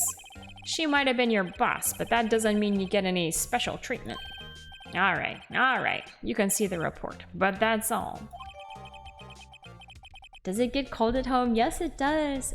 It had gotten quite cold. It was getting down close to freezing at night, but then it gotten warmer, but now it's getting cold again, so I don't know what temperature it is right now outside. Not too bad, but it's definitely getting colder. Alright, we've got Mia's autopsy report. Time of death, September the 5th, 9 p.m. Cause, single blunt force trauma. Death was instantaneous. Alright, good to know. Let's talk about Maya. About Maya. Yeah, I'm looking forward to the trial. Sorry, pal, but this is one trial you aren't gonna win. Why do you say that? The city's put Prosecutor Edgeworth on the prosecution. Edgeworth? I'm sure you know what that means. You being a lawyer and all. Nope, I sure don't, so why don't you tell me? Prosecutor Edgeworth. That's right, pal. Mr. Miles Edgeworth himself. I had to allow edgelord. That's funny. Alright. Wait, hold on. My windows got all messed up now.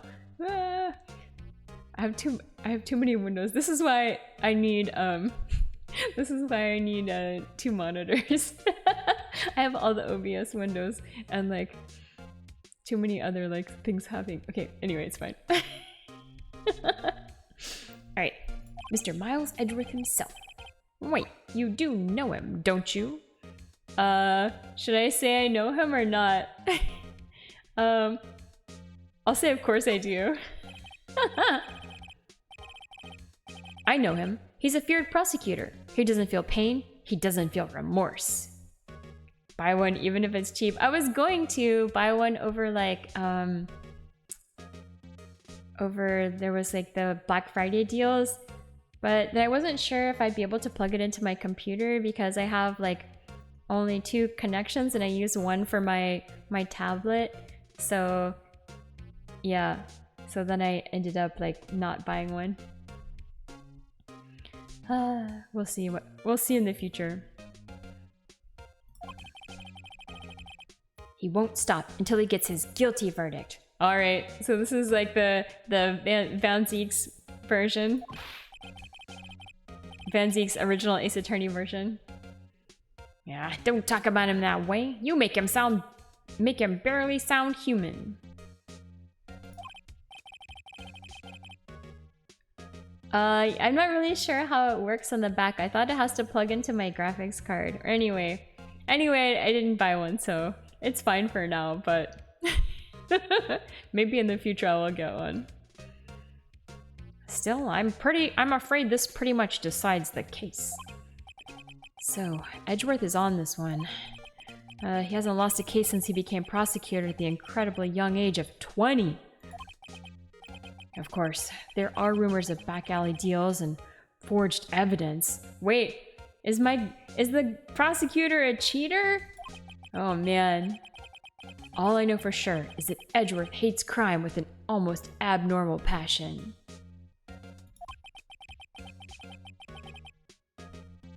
Yeah, that would be nice. I thought about setting up the my tablet to do that because I have like my drawing tablet, which is normally what's like the second thing that's plugged in.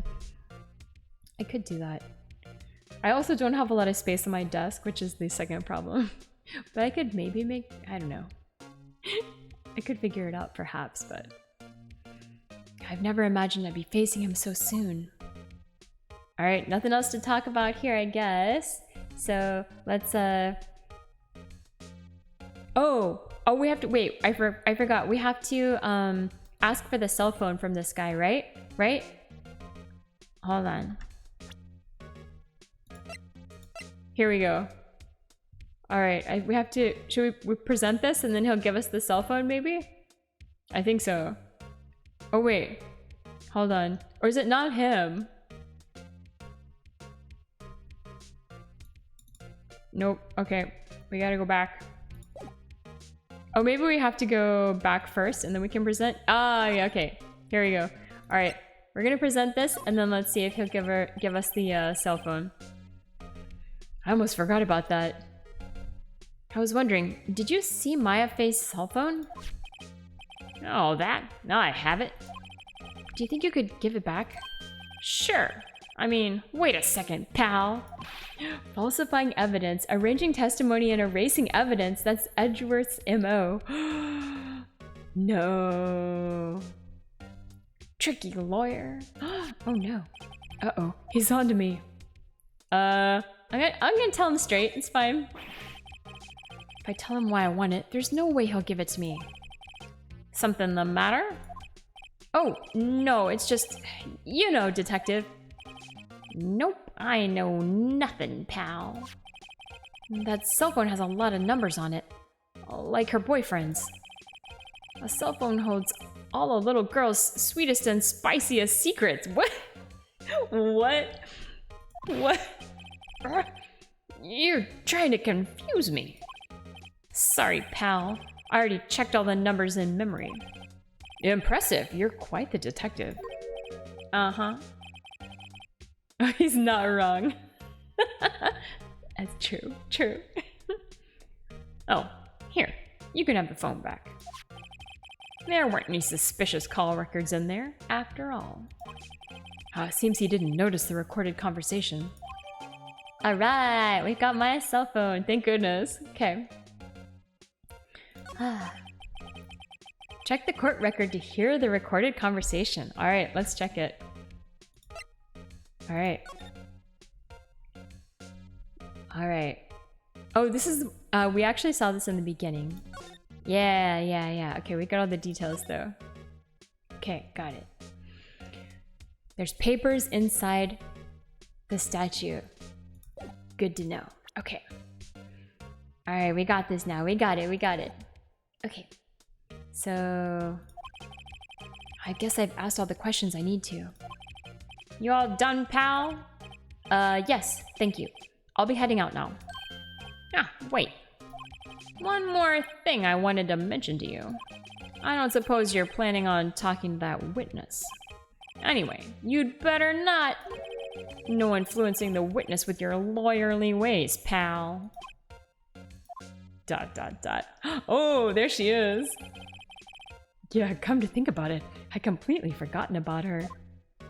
She looks crazy. The witness? Yeah, Miss April May. What a name.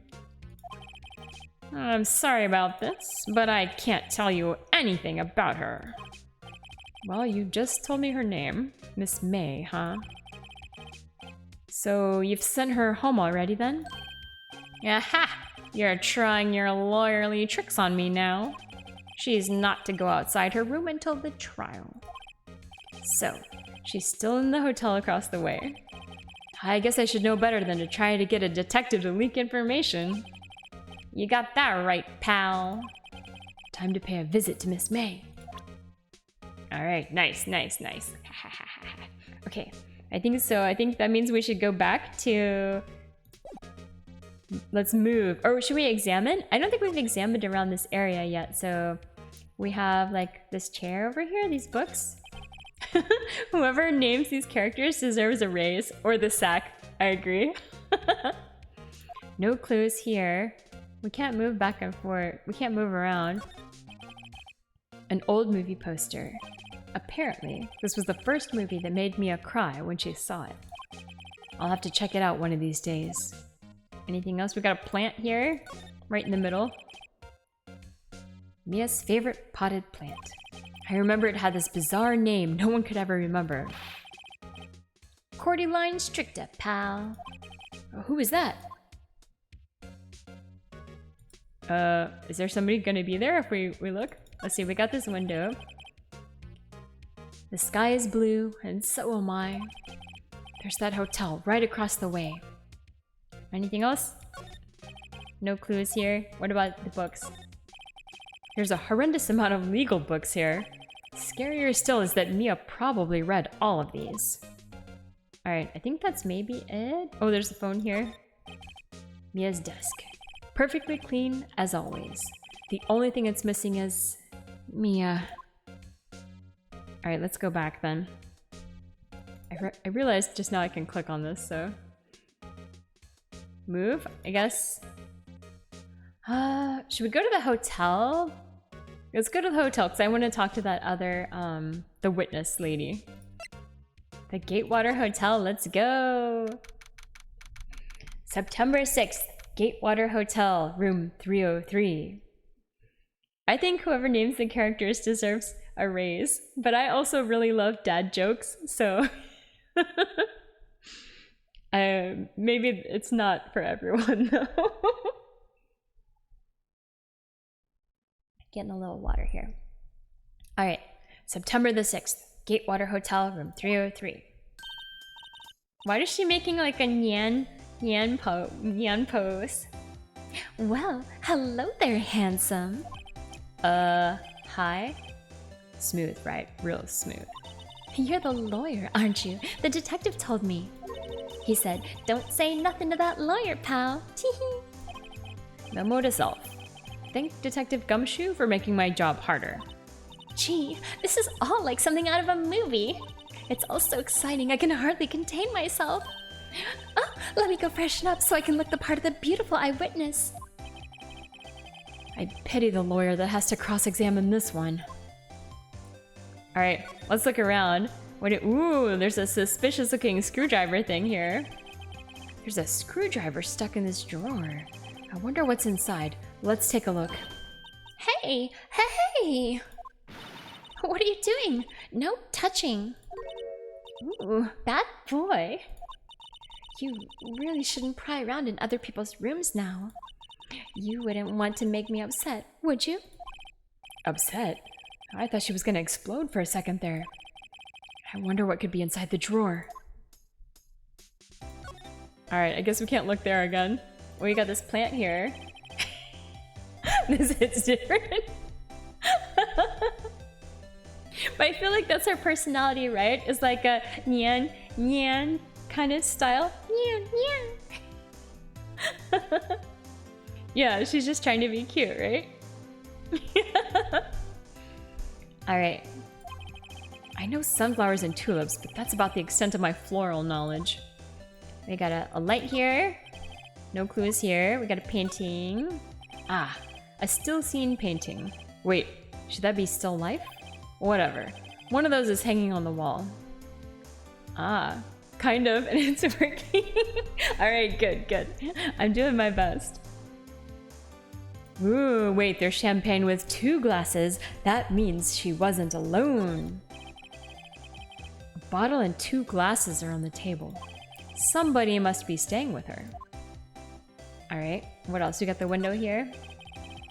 The late summer sunlight streams through the window. How poetic. There's the Fay & Company Law Offices building, of course. You can see the inside of the room pretty clearly from here. I think it would be a little difficult to recognize a face from this distance, though. And then the bed. A simple bed. It's been recently made. Nothing eye-catching here. Alright. Chair. No clues here. What about the floor? No clues here. Alright, I think that's fine, so that we can go back. Let's talk to her. What you witnessed. Do you think you could tell me something? I need you to describe what you observed at the time of the incident. Ooh, observe. Incident? You sound just like a lawyer in the movies. I like a man with a big vocabulary. Better not encourage her. You know that thing that Happened the other day? The bad thing. What did you see when it happened? I don't suppose you could tell me about it? Pretty please. Let me see. Well, dream on. If you want to know, you'll just have to come to court tomorrow, Mr. Lawyer. Oh boy. Alright. Could you just... Who exactly are you? Ooh, Mr. Lawyer, are you hitting on me? No! Hey! I'm just doing my job here. You know, you're cute when you blush. Believe me, this is the first time in my life I've blushed this much. Right. Can you just tell me what it is you do? Well, no. And you had your little hopes up, didn't you? High on life right now. Yeah. I mean, who says tee-hee in actual conversation? This lady. Oh boy. I see there are 2 glasses on the table. Yeah. You do? Somehow I don't believe you. Is someone staying here with you? Ooh, what amazing powers of observation. You must be one of those famous detectives, like on television. Oh, no, not me. I'm just a lawyer. Say, Mr. Big Detective, why don't you go look for clues? In the garbage, huh? Miss May doesn't like nosy little lawyers. Oh boy. Alright, well, I think that's all we can... You mean me? Oh my goodness. Y'all. Alright, I don't think we're gonna get anything else out of her, so... Other than, like, She doesn't like us and told us to go look in the garbage, so... Alright, let's get out of here. We gotta go to Grossberg Law Offices as our last location. Well, there might be more, but there's only this one for now, so let's see. Seems like Mr. Grossberg is out. Well, maybe I should just wait here for him to come back. If that wasn't the most over-the-top clearing of the throat I've ever heard. Yaha, so you're the one they say has been looking for me? Yes, that's me. He looks even grander than I imagined. That badge on your collar. So you're a lawyer, are you now? Yes, well, yes. And what do you want? I'm not particularly busy these days. Please, proceed. Not busy? Then how come no one could get in touch with you? Something's the matter. You came to see the one and only Marvin Grossberg, did you not? Well, here I am, boy. What do you want? Out with it. Well, sir, actually, it's about Maya. Maya Fey. Ah, yes. Maya Fey. Go on. Huh? Why the strange reaction? Ta-ta. I'm really quite busy here, son. I can't go taking cases on a day's notice. No, it's quite impossible. Wait a second. How did you know the trial was tomorrow? Anyway, I'm afraid it's entirely impossible for me to represent her. Sorry. End of discussion. What's going on? He refused me before I even got a chance to ask him. What do I tell Maya? Alright, well, we gotta talk to this dude. I want to look around the place first, though. Alright, what do we got here? We've got an AI-looking painting. That painting has been bugging me ever since I stepped in here. The oil paint is so thick, it's practically giving me a stuffed nose. I'm sure the price is nothing to sneeze at either, for that matter. Alright, what else do we got? We got another potted plant here. An expensive potted plant. No idea what kind of plant it is, but it's probably the most expensive one available. We got a sofa. No clues here. We got a mysterious black box. A table for clients. An elegant ebony case, and if I'm not mistaken, that lighter's made of solid gold. Even I can tell someone here's got money to burn. We got an ashtray. Oh, okay. Same thing. Alright. We've got a pencil case. A solid mahogany desk. The wood's been polished to a deep luster. We got a fancy chair and bookshelf. Yeah, expensive looking mahogany bookshelves filled with expensive looking books. Huh, funny. They don't look like they've ever been read. Sus. Okay. Okay, this is all the same. Alright, what about... Okay, all this here has been looked at already. Anything here? No clues. The desk, the floor? Anything? Alright, that's it. Alright. Can we move around? No, we can't. Alright, I think that's all the items here, so let's go back. And let's have a chat with this guy. Your refusal. Yes, please. Yeah. How can you just refuse like that? Please, tell me why you won't take the case. Well, you see, it's just... I'm busy, you see. But the client is Mia Fey's sister. Mia trusted you. She knew her sister would be in good hands. Yes, of course I know that. However, I'm sorry, but I must refuse. Sorry, goodbye. Creep. Fine. I don't have time to argue with you anyway. I'll go look elsewhere. Think not. Huh? Did you say something? I think not, I said. What do you mean? I'm terribly, terribly sorry. But I'm afraid that no lawyer worth their salt will take on this particular case.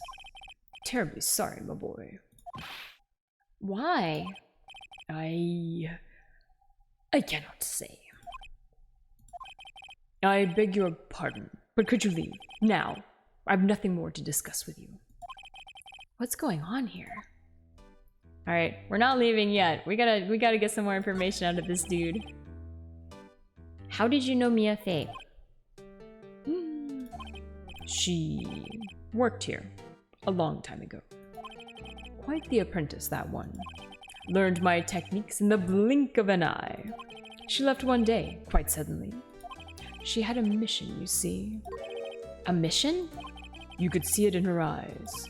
She followed it with a burning passion. Oh, thank you so much for the gift sub, Bunny Purple. Thank you, thank you. I really appreciate it. you're really happy that we're back with Ace Attorney, huh? Yeah, thank you so much. I really appreciate it. Alright, that's how he knows Mia. Yeah. Ace Attorney. That painting. Oh, you know, I'm surprised that Sparky's supposed to respond to, I'm bummed. Why didn't Sparky respond? Sparky's supposed to respond to gift subs. Boo. Come on, Sparky. Breaking my heart. I'm checking it to see. Alright, well. I don't know why it's not working. Boo. Oh, maybe it doesn't do gift subs. Yeah, you need to give her corn. Maybe it's just regular subs and resubs, but no gift subs? I don't know. I'll ask the developer, because I've chatted with the developer before, so I'll send him a message and ask. And find out what's up. Okay. That's quite a painting. Aha! You noticed. It's my pride and joy. Impressive, isn't it? Well, isn't it? The color of the sky, the hue of the sea, the weave of the straw hat. It's worth at least 3 million. I have no intention of parting with it, of course.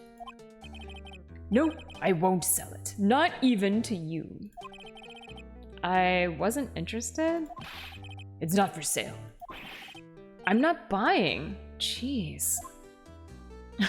Alright, I guess that's that. So, can we, I think maybe we should go back to the detention area. Like, that seems like what to do, right? So we should move to detention area and talk to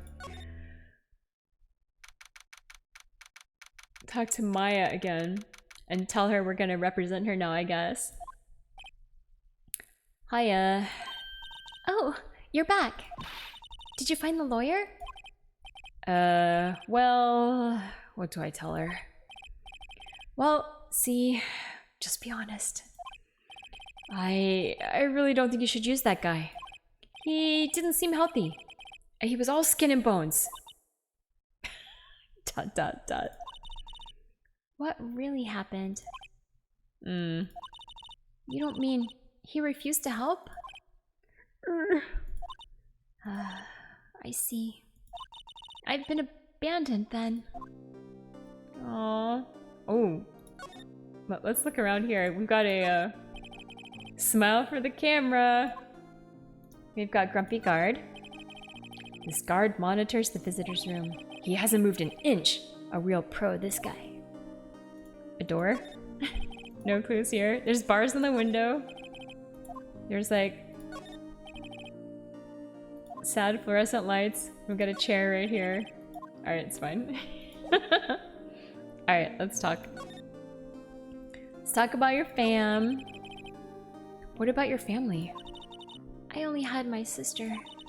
My father died when I was very young. And I don't know where my mother is. Don't know? So she could still be alive? Yeah, let's talk about your mom. The women in my family have been mediums for generations.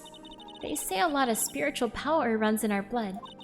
About 15 years ago, our family was involved in an incident. There was a man, and he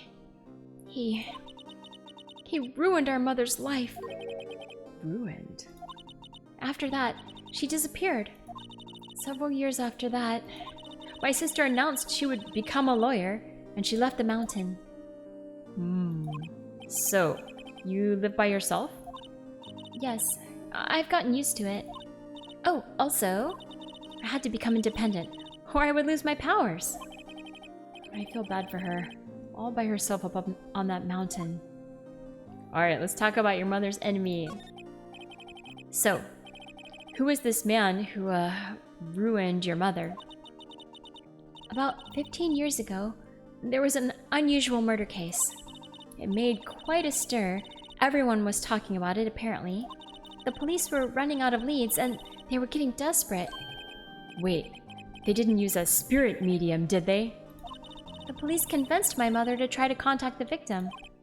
Wow. So, what happened? The case was solved. We thought. You thought? The man my mother helped the police capture was innocent. Oh no! The police's consultation with a medium had all been carried out in secret, of course. But a man found out about it and leaked it to the press. He told all the papers that my mother was a fraud, and the media jumped on it big time. My mother, became the laughingstock of the nation. I see. Oh, White. Excuse me? White? That was his name. My sister told me.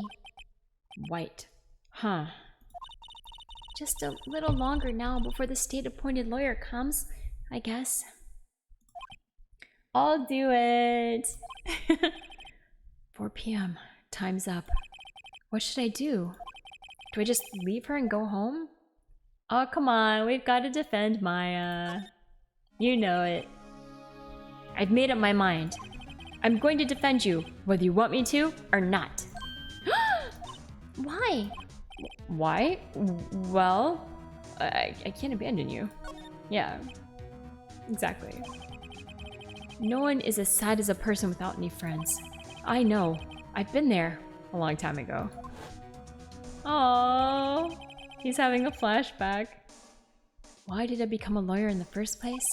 Because someone has to look out for the people who have no one on their side.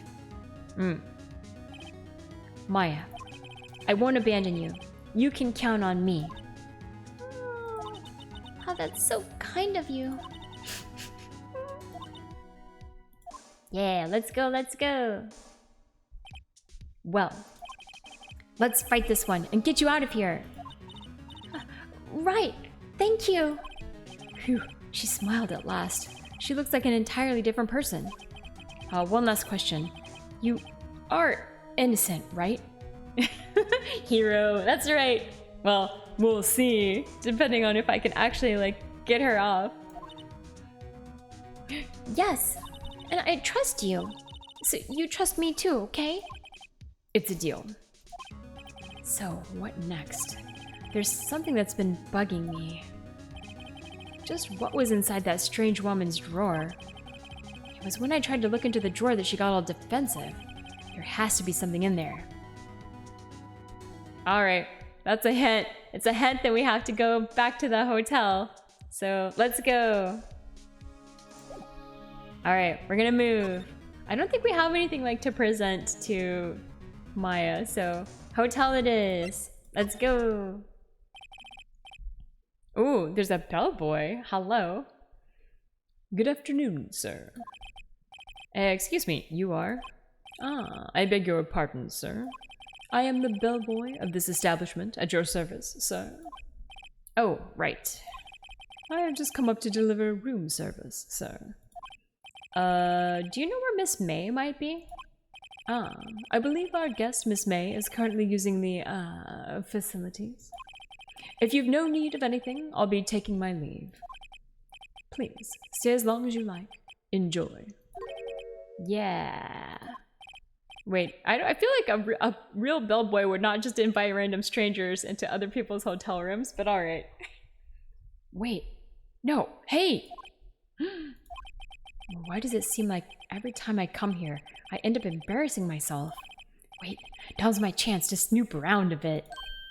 Oh, I almost forgot. You came back quick.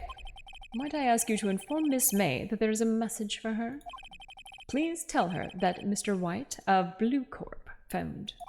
Mr. White, oh, the guy that ruined Maya's mom's life. Uh-oh. I mean, although to be honest, it is a kind of common name, so it could be another Mr. White. We will find out. It seems a little too coincidental, though. Oh, right, sure. Mr. White of Blue Corp? Where have I heard that name? White. That was his name. My sister told me.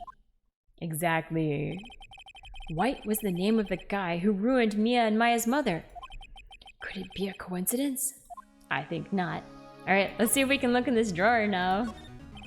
There's a screwdriver sticking out of that half-open drawer. Now is my chance to see what's inside. What do we have here? A wiretap? What would a woman like her be doing with a thing like this? Ooh, we've got it. Wiretap added to the court record, found in Miss May's hotel room. That's exciting. There is definitely something suspicious about this Miss May. Why would she have something like this in her hotel room? There's a story behind all this. I know it. All right. I'll be using this bit of evidence in tomorrow's trial, that's for sure. For Maya's sake. I'll get to this woman's bottom. Wait, I mean... You know what I mean. Oh, bellboy. It's still there? Uh-oh, time to scram. I look forward to tangoing with you tomorrow, Miss May. In court. Oh my god. Alright, to be continued. Alright, we're gonna continue. Save your progress. Yes, please. Yes, okay. Alright. Yay! We made progress. That's so good. Alright, September the 7th, 10 a.m. District Court, courtroom number 1. Okay. I'm gonna drink some water actually. Hold on.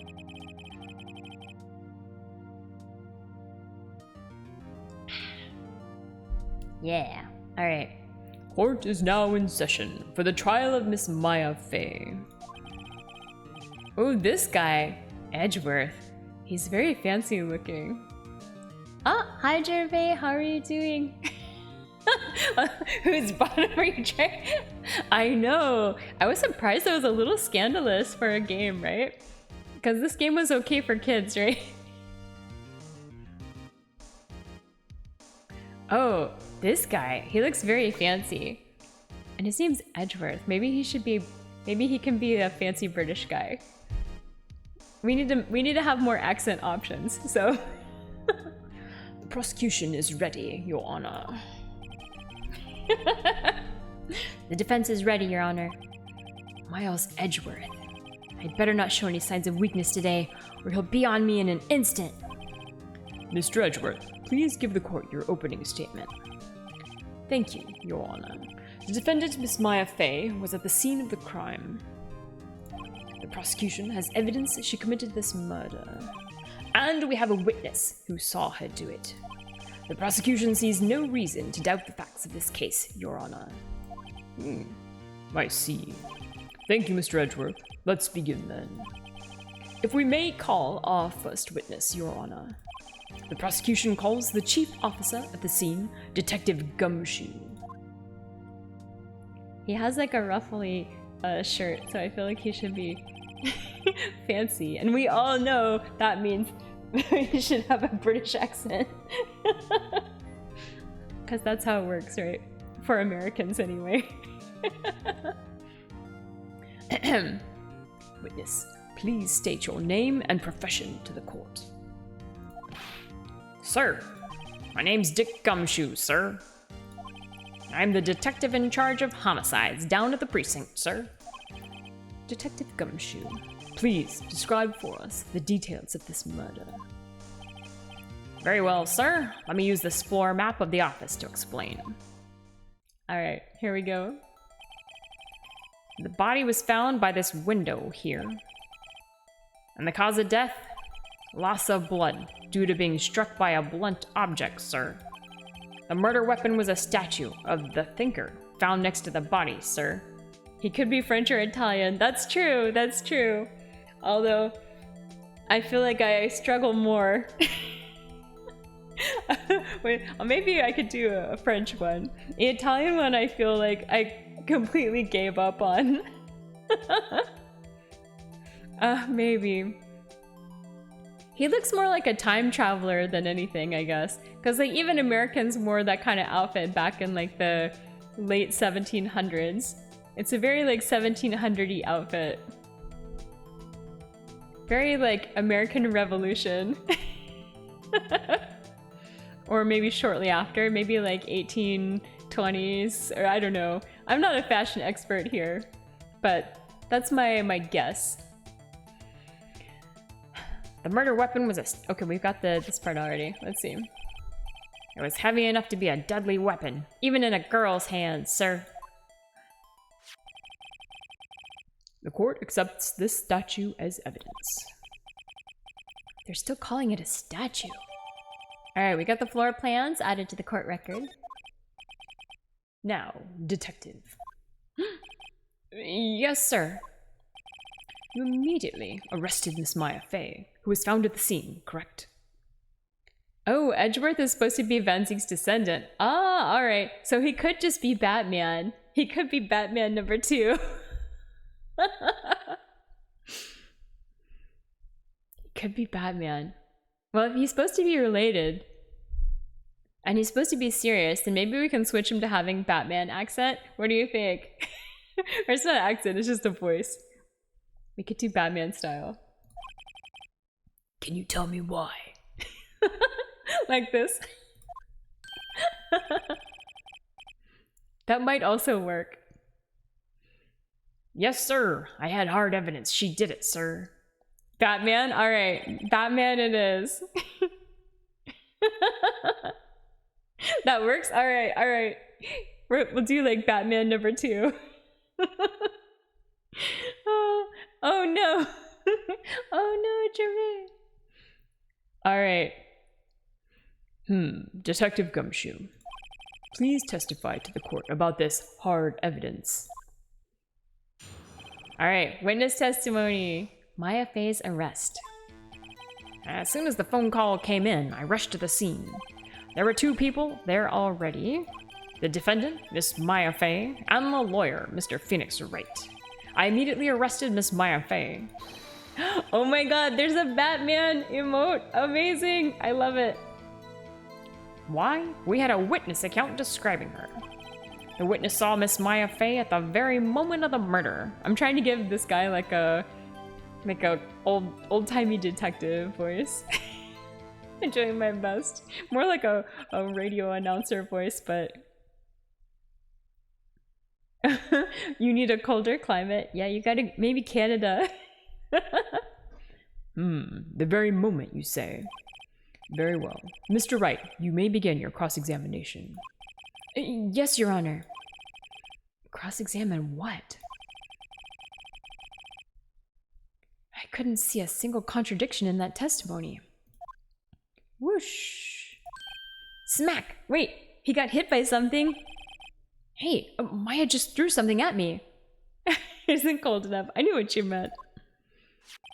You gotta go to, where is it? It's the part, I think it's officially a part of Norway? Svalbard. You should go to Svalbard. I think Svalbard's the place for you, Jermaine. What's this? When my sister couldn't find any contradictions in a witness's testimony, she would bluff it and press the witness on every detail. The witness always slips up and says something wrong. As a Norwegian, you approve of the suggestion? I think it's Norway, right? Yeah, Svalbard. That's my suggestion for you. And they have, you can live there visa-free as long as you can get a job there. Yeah. Oops. It worked lots of times. I should have expected Maya would know some of her sister's tricks. Alright, let's give this a try. Alright, so we're just gonna press on everything? Sure. Something the matter? No, Your Honor. I'd like to begin my cross-examination. Alright, let's do it. We're just gonna press on everything and see what happens. Alright, as soon as the phone call came in, I rushed to the scene. Press. Hold it. Who did you say you got a call from? Hey pal, don't play dumb. You know who. The call was from a customer at the Gatewater Hotel right across from the crime scene. Mio is a representation of Mio. Yeah. Partially, maybe. Yeah. No, the demon won't agree. Ah, you're just gonna have to put up with it then. Okay, I pressed. Not sure it did much though. Right. Please continue. There were 2 people there already. Hold it! Detective Gumshoe, how long would you say it took between you receiving the call and your arrival at the scene of the crime? Right. I'd say it was about 3 minutes. That's pretty fast. Our motto this month is quick response. That's how I got there before the killer got away. Indeed. So, tell us who the 2 people you found on the scene were. Thank you for the redeem survey. Thank you, thank you. Yes, sir. Alright. The defendant, Miss Maya Fey, and the lawyer, Mr. Phoenix Wright. Hold it! Ooh. Are you absolutely sure it was us? Listen, pal, your dumb act will only get you so far. With her funky hippie clothes and your spiky hair, you 2 stand out like suspicious people at a crime scene. Well, he does have a point about her. She is pretty unmistakable. I should pick my points to press with a little more care. No, we're gonna press them all. Alright, I immediately arrested Miss Maya Fey. Hold it! Why's that? What's your reason? Why? We had a witness account describing her. Alright, hold it! Hold on just 1 second. Yeah? If I heard correctly, you said you arrested her because you had hard evidence she did it, correct? Why is the protagonist different? Because I think it's like 100 years later or something, and these are like their descendants. Something like that, yeah.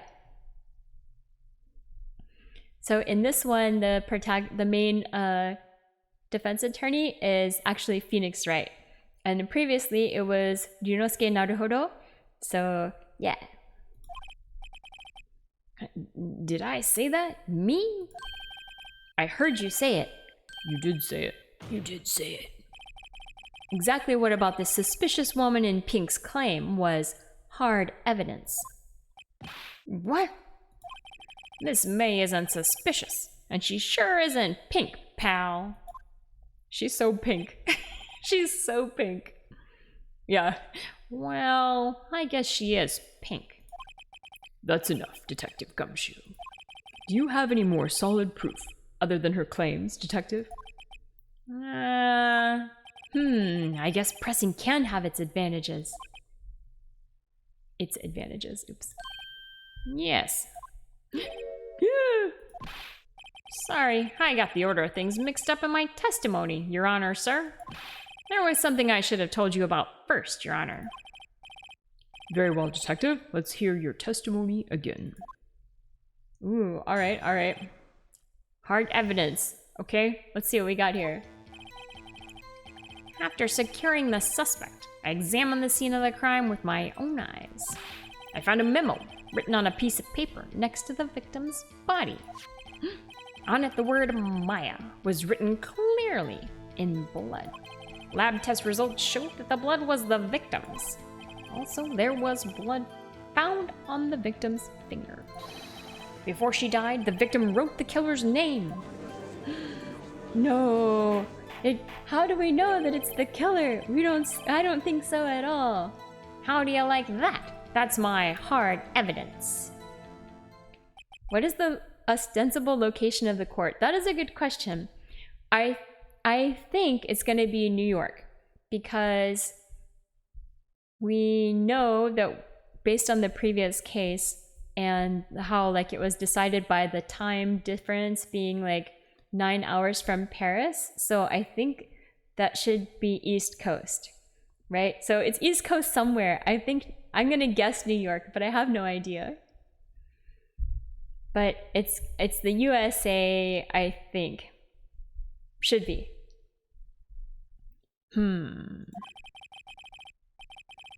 But it's unclear what year it's supposed to be.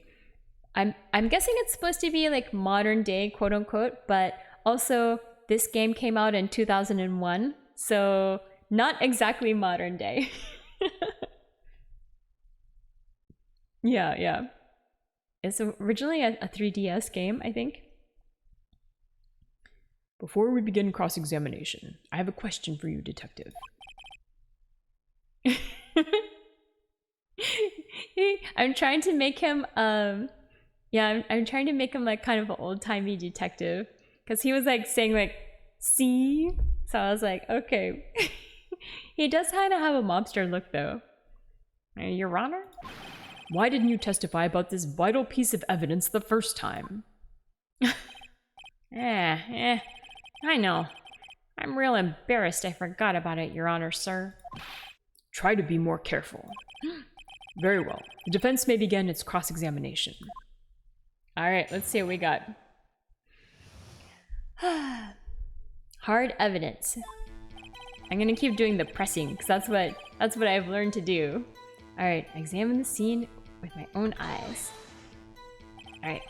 And did you find any evidence? Now, don't jump the gun on me, pal. Just listen. I'm getting to the good part. Okay, I got a bad feeling about this.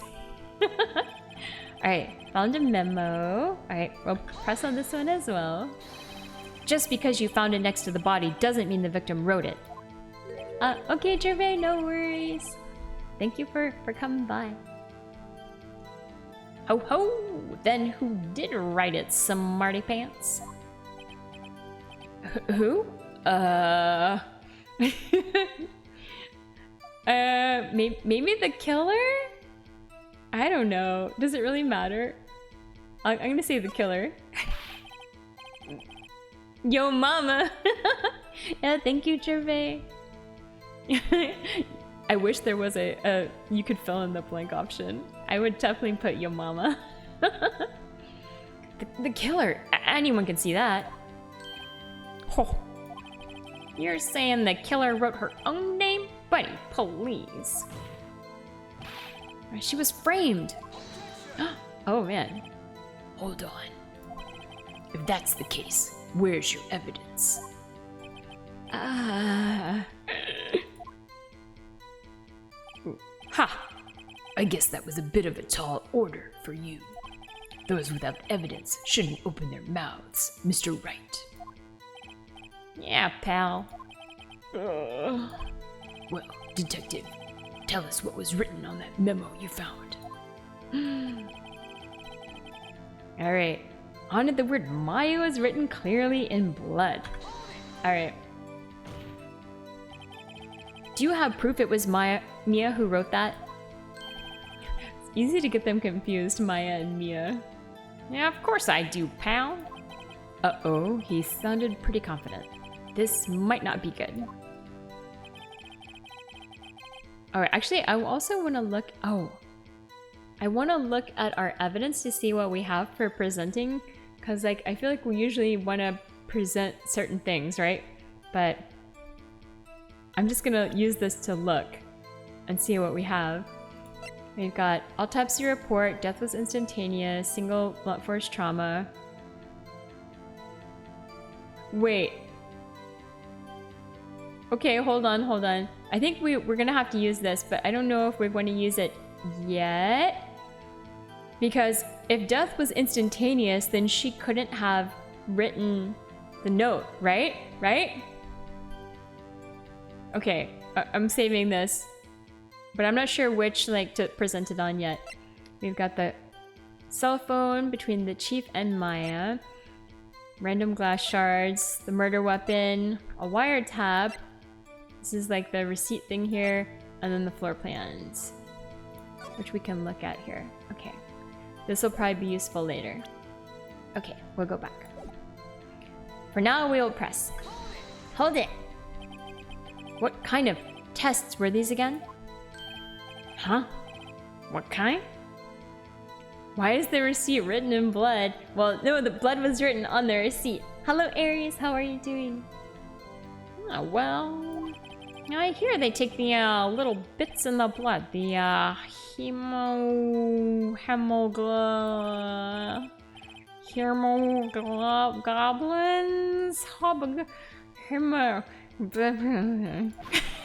I refuse to testify on this matter, pal.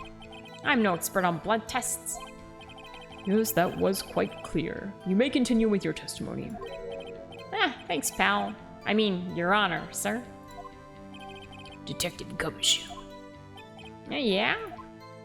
Hobgoblins. Yeah, that's what's in the blood. The blood. I look forward to your next evaluation, as should you.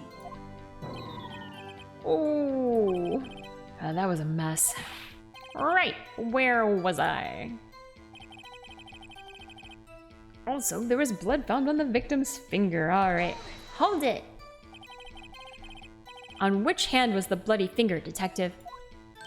The right hand. Huh, she was right-handed. Ha ha ha ha, nice try. Oh, I guess it wasn't too hard to see what I was getting at there. Before she died, oh, I think this is the one. I think this is where we should present the evidence. Because we have the thing that says that she died instantaneously, so she wouldn't have time to present, to write the killer's name, so we should present the autopsy report. Yeah. Objection! Detective Gumshoe, there's one thing I want you to clarify for me here. You say that the victim, Mia Fey, wrote this note. That she was accusing the defendant, Maya Fey. That's really what you're saying? What? This isn't one of those lawyer tricks now, is it? Of course she wrote it. Who else could have? You have it backwards, Detective. Backwards? The victim is the only person who absolutely could not have written it. This is a report from your department, Detective. Immediate death due to a blow from a blunt object. Yeah, she died immediately.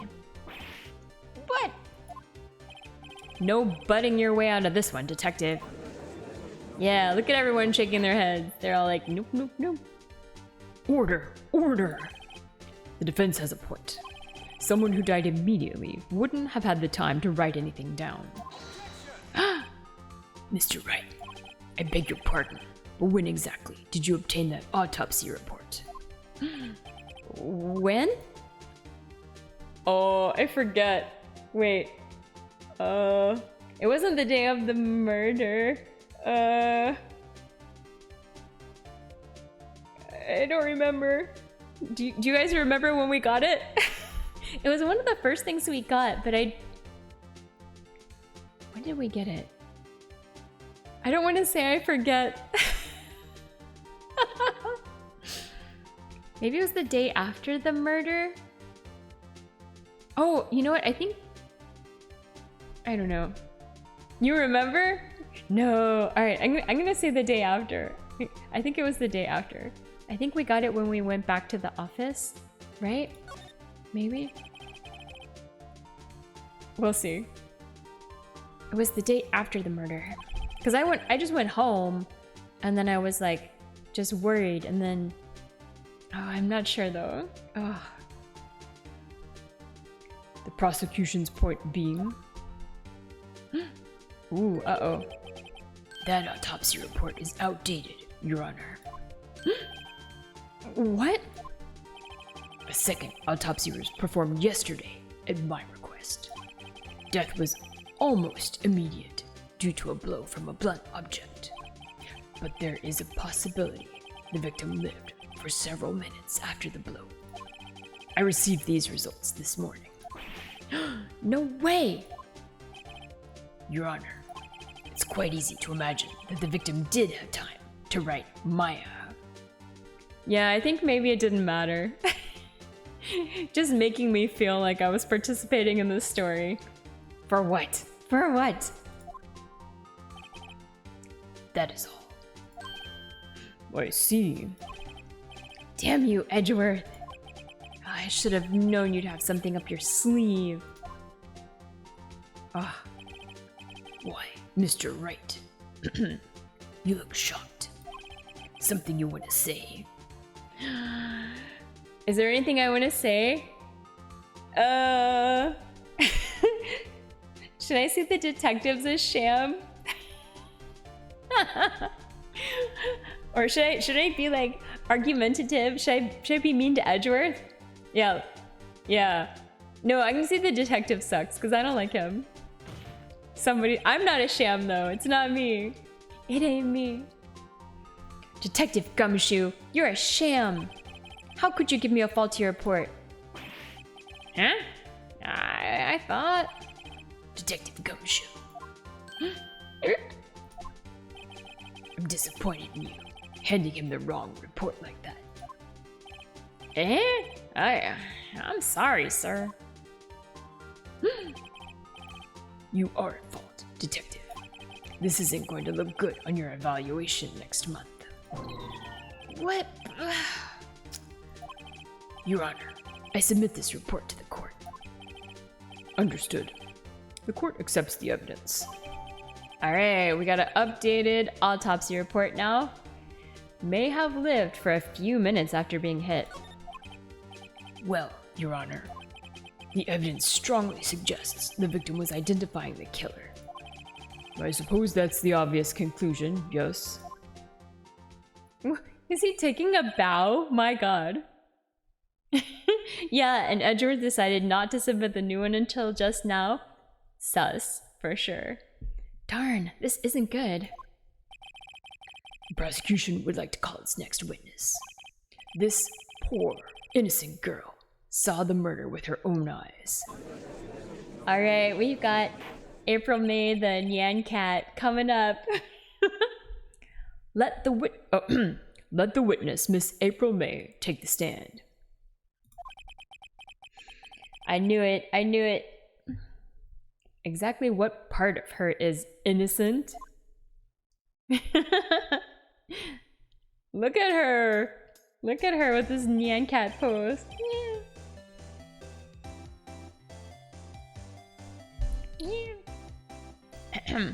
Witness, state your name, please. April May, at your service.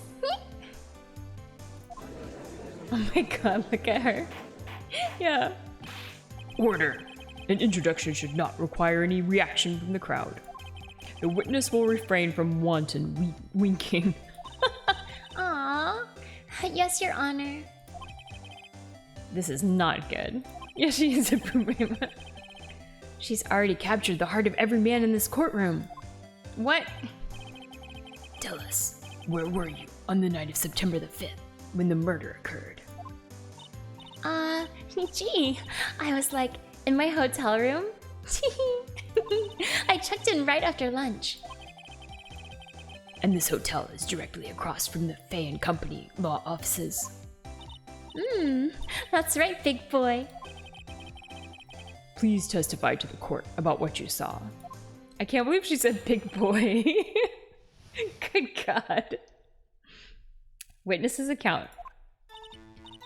It was like 9 o'clock at night. I looked out the window, you know. And then, I saw a woman with long hair being attacked. The one attacking her was the mousy girl sitting in the defendant's chair. And then the woman, like, dodged to one side and ran away. But that girl, she caught up to her and she hit her. Oh my god. Then the woman with the long hair, she kinda slumped. Men aren't that shallow, are they? Oh my god, her boobs are even wiggling. Amazing. Even they had that technology back then. The end. That's all I saw. every little bitsy witsy. Wink. Oh my god. Well, Your Honor, I see. It is a remarkably solid testimony. I don't see a need to trouble the witness any. Technology is made for one and only one thing. You're not wrong. Wait, Your Honor. Yes, Mr. Wright. 90. I mean, that was some like advanced technology in 2001, I think. What about my cross-examination? Well, I thought the witness's testimony just now was quite firm, didn't you? Mr. Wright, I understand you're Miss Mia Fey's understudy, were you not? You must know her techniques well. Her cowardly way of finding tiny faults in perfectly good testimonies. Hey, how dare you? Well, Mr. Wright, will you cross-examine the witness? Yes, I'm doing it. Hundo P. I'll gladly proceed with the cross-examination. If only because I have a feeling Edgeworth doesn't want me to. She has to have some weaknesses. Very well. You may begin your cross-examination. Alright, let's go. What do we gotta say? Okay. Alright, so basically we're just gonna press her on everything, which is what we do. So, hold it. Oh yeah, why was she looking out the window? Good question. Why did you do that? Huh? Why? Like, why what? Why did you look out the window? Were you expecting to see something? Oh, well, gee. What? That's it? She can't get out of this question that easily. Press every part of her body of evidence. Yeah. Yeah, just in time. Oh, hi, Saru no Ni. How are you doing? Yeah. I sorta, you know. Oh my god. I had a feeling. Well, I have a feeling she's trying to avoid the question. Maybe I should press a little harder on this one. Yeah, go for it. Let's see how far I can run with this. Surely, you must have had a reason to look out your window at that time of night. Ooh. Mr. Wright, I will not have you badgering my witness. Badgering? You insist on needling her with these trivial questions. I really don't think it should be allowed. Yeah, stop him. The poor girl. Oh my god. Order. Mr. Wright, you have been warned. Poor girl? What about poor me? You looked out the window. What did you see next? Alright. She saw a woman with long hair being attacked, so hold it. The woman with long hair. That was Mia Fey? Uh-huh. Slender, sort of. Well, some people might say pretty, if that's your thing. Your thing? And the person attacking her? Yeah, exactly. Why are you being so mean to me? The bar in the top right? Oh, so that's like if I do something wrong, then I will get penalized for it. And then if I get all the way down to the bottom of the bar with my with my penalties, then I have to like start a certain section over. So I better not do that. But so far I think always pressing should be fine. Alright, so she says it's the mousy girl in the defendant's chair. Hold it. How do you know she was the defendant? Huh? Well, you know, she had a girlish physique. Women know these things. Look, I just know, okay? There was only one person at the scene of the crime with a short, girlish physique. Or figure. The testimony is bulletproof, Your Honor. Ah, he's right. No, I questioned the testimony, for sure. Hold on a minute. That testimony stinks. What? Miss May, I'm willing to bet that... I think she saw nothing. Yeah. Did you really see the defendant at all? Because earlier he was saying that you didn't think you could really see things clearly from the other window.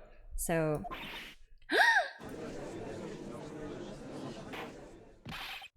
Mr. Wright, what's the meaning of this? Yes. What is the meaning? Somebody tell me, because I'm clueless about this, I mean. Okay. If you had really witnessed my client, Maya Fey, you would have noticed her clothes before noticing her physique. Ah, that's true. She dresses like a crazy lady, so... No one wears clothes like this on a daily basis, except her. And I'm no expert on fashion, but her hairdo looks far from normal to me. However, the witness's testimony mentions neither of these things. The testimony is bogus. But... Still, we don't know if she was dressed that way the night of the murder. She was, Your Honor. I saw her. And so did Detective Gumshoe. What do you say to that, Miss May? Rawr! What are you trying to say, you mean lawyer? I saw what I saw. I just didn't think all the trifling little details were necessary, darling. Miss May, the court would like to remind you to please omit nothing in your testimony. I'm sorry, Your Honor. I promise. Wink. Your testimony again, if you would. Rawr! One of the few times the never-changing outfit of a character becomes plot relevant. Indeed, right? Damn, I almost had her. Alright. Okay, we've got a witness's account. So she's like gonna give more testimony now. Oh, thank you for the redeem, Saranoni. Alright. I did see everything. I did. The victim, the woman, dodged the first attack and ran off to the right. Then the girl in the hippie clothes ran after her.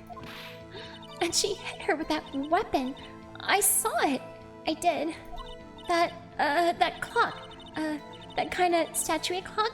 The thinker, I think. Well, does the accuracy of my report not startle you? Oh my god. I see. I only wish you had been so detailed from the beginning. Please begin the cross-examination. Alright. Alright, let's do more, we gotta do more, pressing, I guess. Alright, did you really see everything though, lady? Did you? You're not sure you can handle it? She knows what the thinker is. I know, right? So, you saw me then, too? Of course. I'd remember that spiky hair anywhere. Spiky? The witness will refrain from personal attacks on the defense attorney. Was I a bad girl? I'm sorry. Very well. Continue. Alright, so she dodged the first attack and ran off to the right. How do you know? I can't believe she was like, I'm sorry. Is that right as in your right as you look from the hotel? Which hand do I hold my knife in again? Oh my god, no. Right. It was my right hand, right? Satisfied, Mr. Wright? Please continue. Alright. Then the girl in the hippie clothes ran after her. Hold it. How convenient for you to remember her hippie clothes. That's what I mean, that's what she was wearing. Oh, and her hair was all done up like a bun. What happened then? Alright, and then she hit her with that weapon. Okay. Where did this weapon come from? She picked it up from the desk. I see. What sort of weapon was it? That clock. That kind of statue clock. The thinker, I think. Alright. Hold it. Clock? Didn't this come up in another testimony recently? Well, don't look so sour, Mr. Lawyer. You can't win them all. No, but I have a feeling I'm onto something now.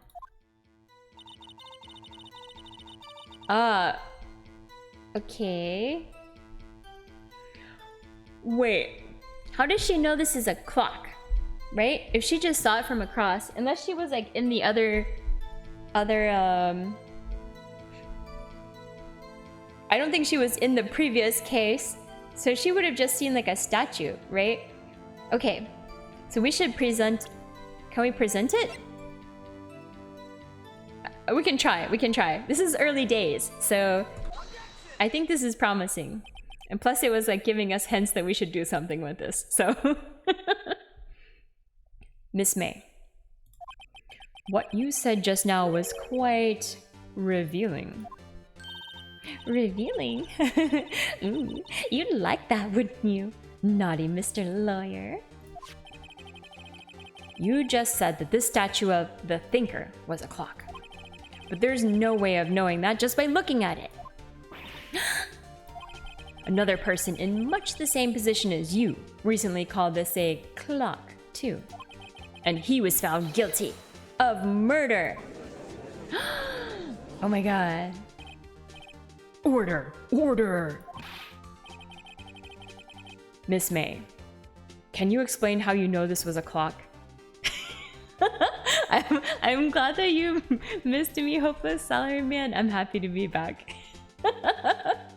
The feel of this game is quite different from the last one. I agree. It's much more playful. I would say. We'll see. Maybe it'll get more serious as it goes on, or not. Maybe it'll just be ridiculous the whole time. But it could also be fun. All right, Miss May, can you explain how you know this was a clock? Ooh. The characters are so ridiculous. True. The dialogue is more scandalous in this one, which surprises me. The witness saw the murder with her own eyes. That's all that's important here. The defense is trying to confuse the issue with trivial concerns. Yes, of course. You will withdraw your question, Mr. Wright. Yeah, I object. I think it's important because, like, how does she know? It's suspicious, right? But questions are all I have, Your Honor. Yeah, oh yeah, that's true. The murdered mentor, but she's for real dead. Yeah, I think so, because we actually found her legit dead body and felt it go cold. So I don't think we can fake that, because like in the other case, like he got taken away, right? So we didn't get a chance. Oh well. All right. And as you may recall, I've caught murderers with these questions before. Well, only once. Din's judge is like, Objection sustained. You may continue to question the witness. Phew, that was close. If he stopped me there, the trial would be over. Huh? What? So, what happens now? Yeah, I agree. It was a little cheating because they definitely said he was dead, but then he actually wasn't. Sus. What happens now is you answer my question. How did you know it was a clock? What? That's... because... I heard it? Yes, I heard it say the time. So you've been to the law offices of Faye and Company. Oh, she really is done? No! I liked her though. I'm bummed. I was looking forward to having another like supportive like mentor character. No! Hey, I didn't say that. Why would I go there? I heard it from my hotel room. The law offices of Faye & Co., where the murder took place, is very close to the hotel. She could easily have heard the clock. Well, Mr. Wright, are you satisfied? I am definitely not satisfied. No, Your Honor. I can't give up now. I'm not satisfied because... I think it couldn't have rung. Oh, that's right, it couldn't have rung. And we know this because we have the recording, the phone recording of where Mia was talking to Maya and said that she took all the parts out from the inside and replaced it with the papers. Yeah, we know it couldn't have rung. Haha. Your Honor, members of the court, it is inconceivable that the clock in question rang because it's empty. Yeah. That clock is missing its clockwork. Yeah, that's right. We know what's up here. Yeah, exactly. Also that too. How could you possibly? Just take a look right now. Wait, the judge is not taking a look. His eyes are closed, literally. Oh, now they're open. Oh, hi Do-chan, how are you doing? We're doing Ace Attorney. It's good to see you. See anything interesting, Your Honor? It is as the defense says. This clock is missing its clockwork. It's quite empty. All right. Mr. Wright. Doing good. I'm doing great. I'm happy to be doing Ace Attorney. Well, I'm a little sad it's Sunday because I don't want to go back to work tomorrow, but c'est la vie. Would you care to explain to the court the meaning of this? It is, as you can see, the clock was empty. It couldn't have rung. Therefore, this witness is a big fat liar. Fat? Well, Miss May. Uh-oh. Tisk, tisk. What? Quite a show you've put on for us, Mr. Wright. He knew the clock was empty. Somehow, he knew. I'm afraid you've forgotten one thing, however. Indeed, the clock is empty. As you say, it can't ring. Yeah, she's definitely a cat. However, we must ask, when was the clockwork removed? With a giant pair of lying testimonies. Not wrong. If it was after the witness heard the clock, then there's no contradiction. Oh, but we have proof. We have proof. We've got the cell phone. That's true. That is a possibility. The clock might have been emptied after she heard it. And that is exactly what happened, Your Honor. Well, Mr. Wright, can you prove when the clockwork was removed? Yes, I can. Ho ho! Impossible, of course. I have proof. What? Wasn't it you who told me proof is everything? Well, I was listening. And now I'll show you the proof you like so much. The evidence that proves when the clockwork was removed is... It's gotta be the cell phone, right? Yeah, because that has the conversation where she's like, I took the stuff out. Yeah, take that. She said, I mean, I would assume that she would have heard it that night at the hotel, but she didn't say specifically that night, so we didn't know for sure. But I think that's the understanding. Take that. Yeah, take a look at this. That's a very cute cell phone. You have a girly phone. Wait. This isn't my phone. Listen. This is the defendant's cell phone, and it contains a recording. A recording of a conversation she had with the victim on the day of the murder. Drama. Order. The defendant's cell phone? This wasn't brought to my attention. Perhaps Detective Gumshoe overlooked it.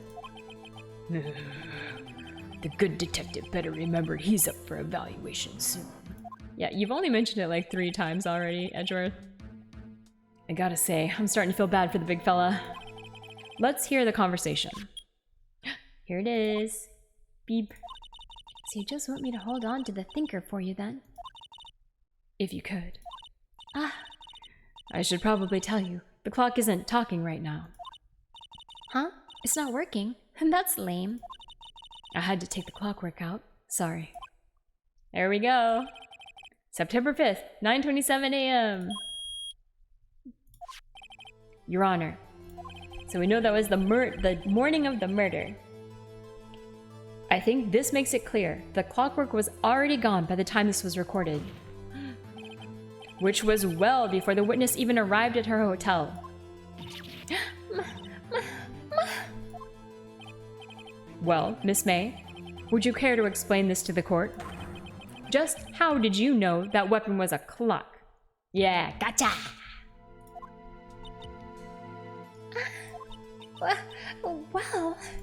Well, isn't it obvious?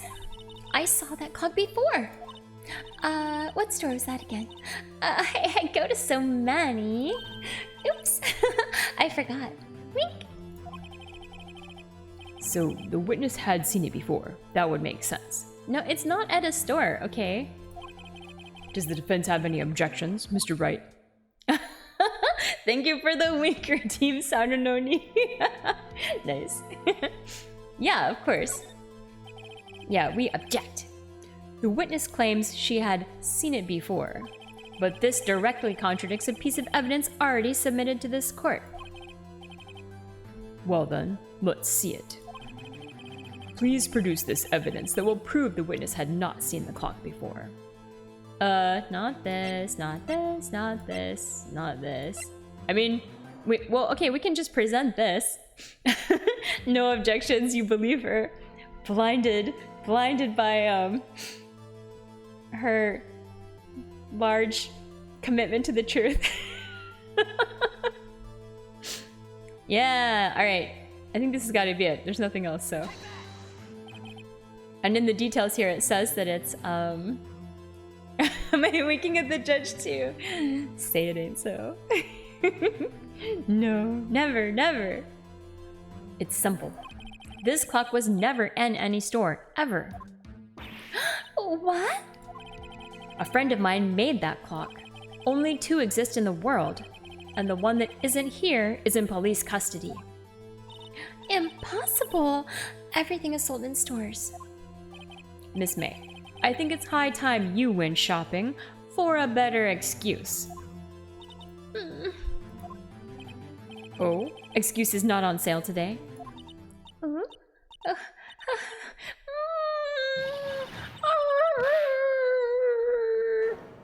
Oh God! Oh no. What's it to you, porcupine head? That stupid clock doesn't matter, okay? She did it, and she should die for it. Die! Now you can find them on Etsy. I bet you can, maybe. I bet somebody's made it. Whoa, let's not get ahead of ourselves. This is a court of law, and the witness will remain calm. Oh. Silly me. Did I, like, lose it? I guess I did. Wink. Oh, I can do the wink, actually. Scary. Miss May, Miss May, let me ask. Tell me, how did you know the weapon was a clock? Uh-oh, she's looking mad again, my goodness. Oh dear.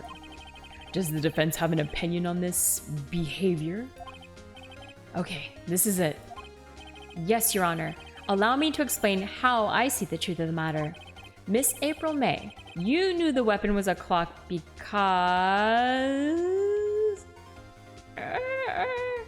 I think... I don't think she's held it, so I think she must have heard about it from somebody else. I don't think she's held it yet. Unless she was, like, in the office, but we don't have anything that would...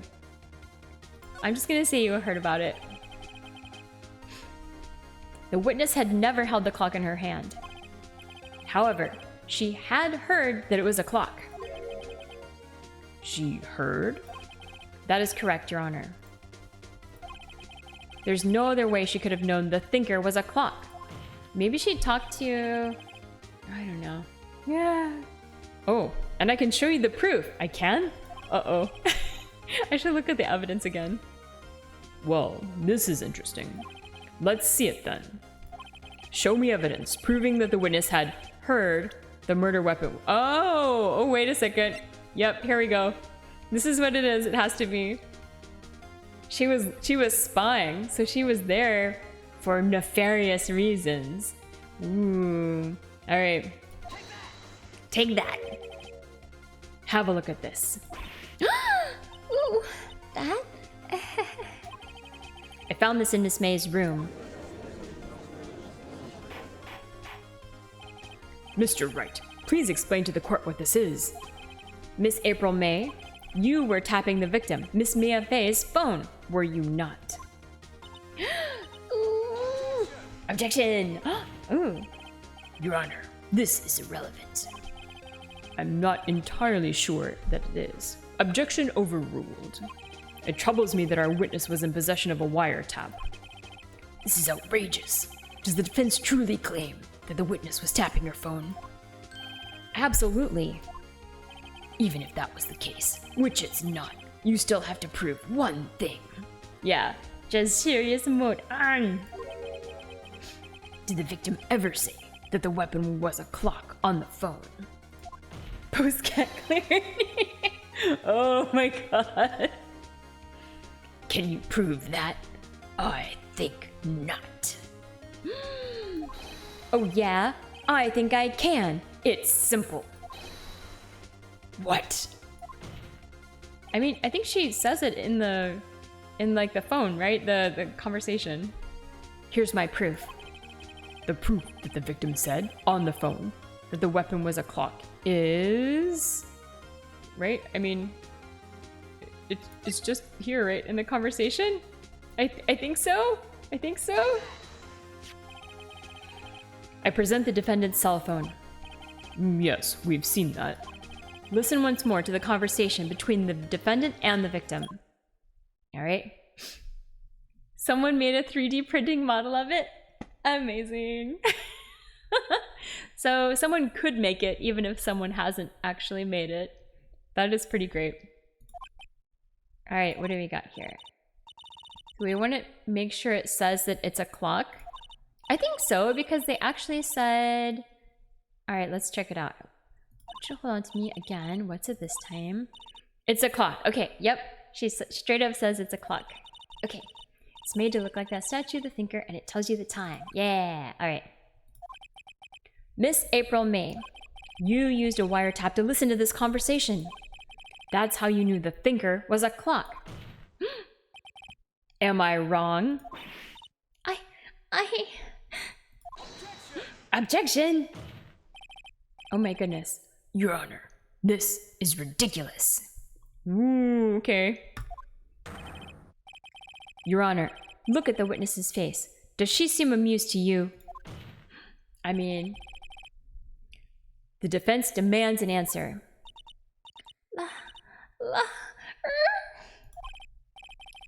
Witness, answer the question. Did you tap her phone? Miss May. Shut up, all of you. What gives you the right to talk to me like that? You lawyer. Like lawyer's an insult? It's no fair. All of you ganging up on me like that. Oh, so I'm the bad girl. Is that it? Is that it?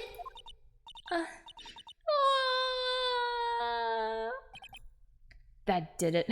The court's seen the real Miss April May now. Now to deal the final blow. I'm gonna say like, I don't know. Which one should I do? You did it, didn't you? Oh, I'm gonna say why the wiretap. Why the wiretap? Why did you tap her phone? You're all ganging up. The judge is banging his gavel. Oh no, God. No. No. I shouldn't have added the permitted term for that. Oh my goodness. Sarunoni. Okay. I will allow it because it was a good joke. Answer the question. Do I have to? Isn't this a murder trial? Isn't tippity-tapping irrelevant? I know, yeah. I just assume. I should not have assumed. Oh, it's too late. It's okay. She's saying exactly what Edgeworth wants her to say. Miss May, you were tapping the victim's phone. I hardly call that irrelevant. Yeah, PG-13, please. While this court does not condone the defense's tone of voice, he has a point. Well, Miss May, do you have an explanation for the court? Can you prove you had nothing to do with this murder, even though you tapped her phone? Ha! I'd like to see her pull that off. Mr. Lawyer, I saw that evil, evil grin. You were probably thinking, I'd like to see her pull that off, weren't you? Damn, she's good. Well, you're not the first man who's thought that. And of course, I can. And will. You can't be serious. No way. Way, I say. Way. Oh, and I assure you, I'm serious, Mr. Lawyer. I know. She's so sketchy. Huh. Okay, so the killing happened around 9 at night. Why, that's just when I was getting room service from that sweet bellboy.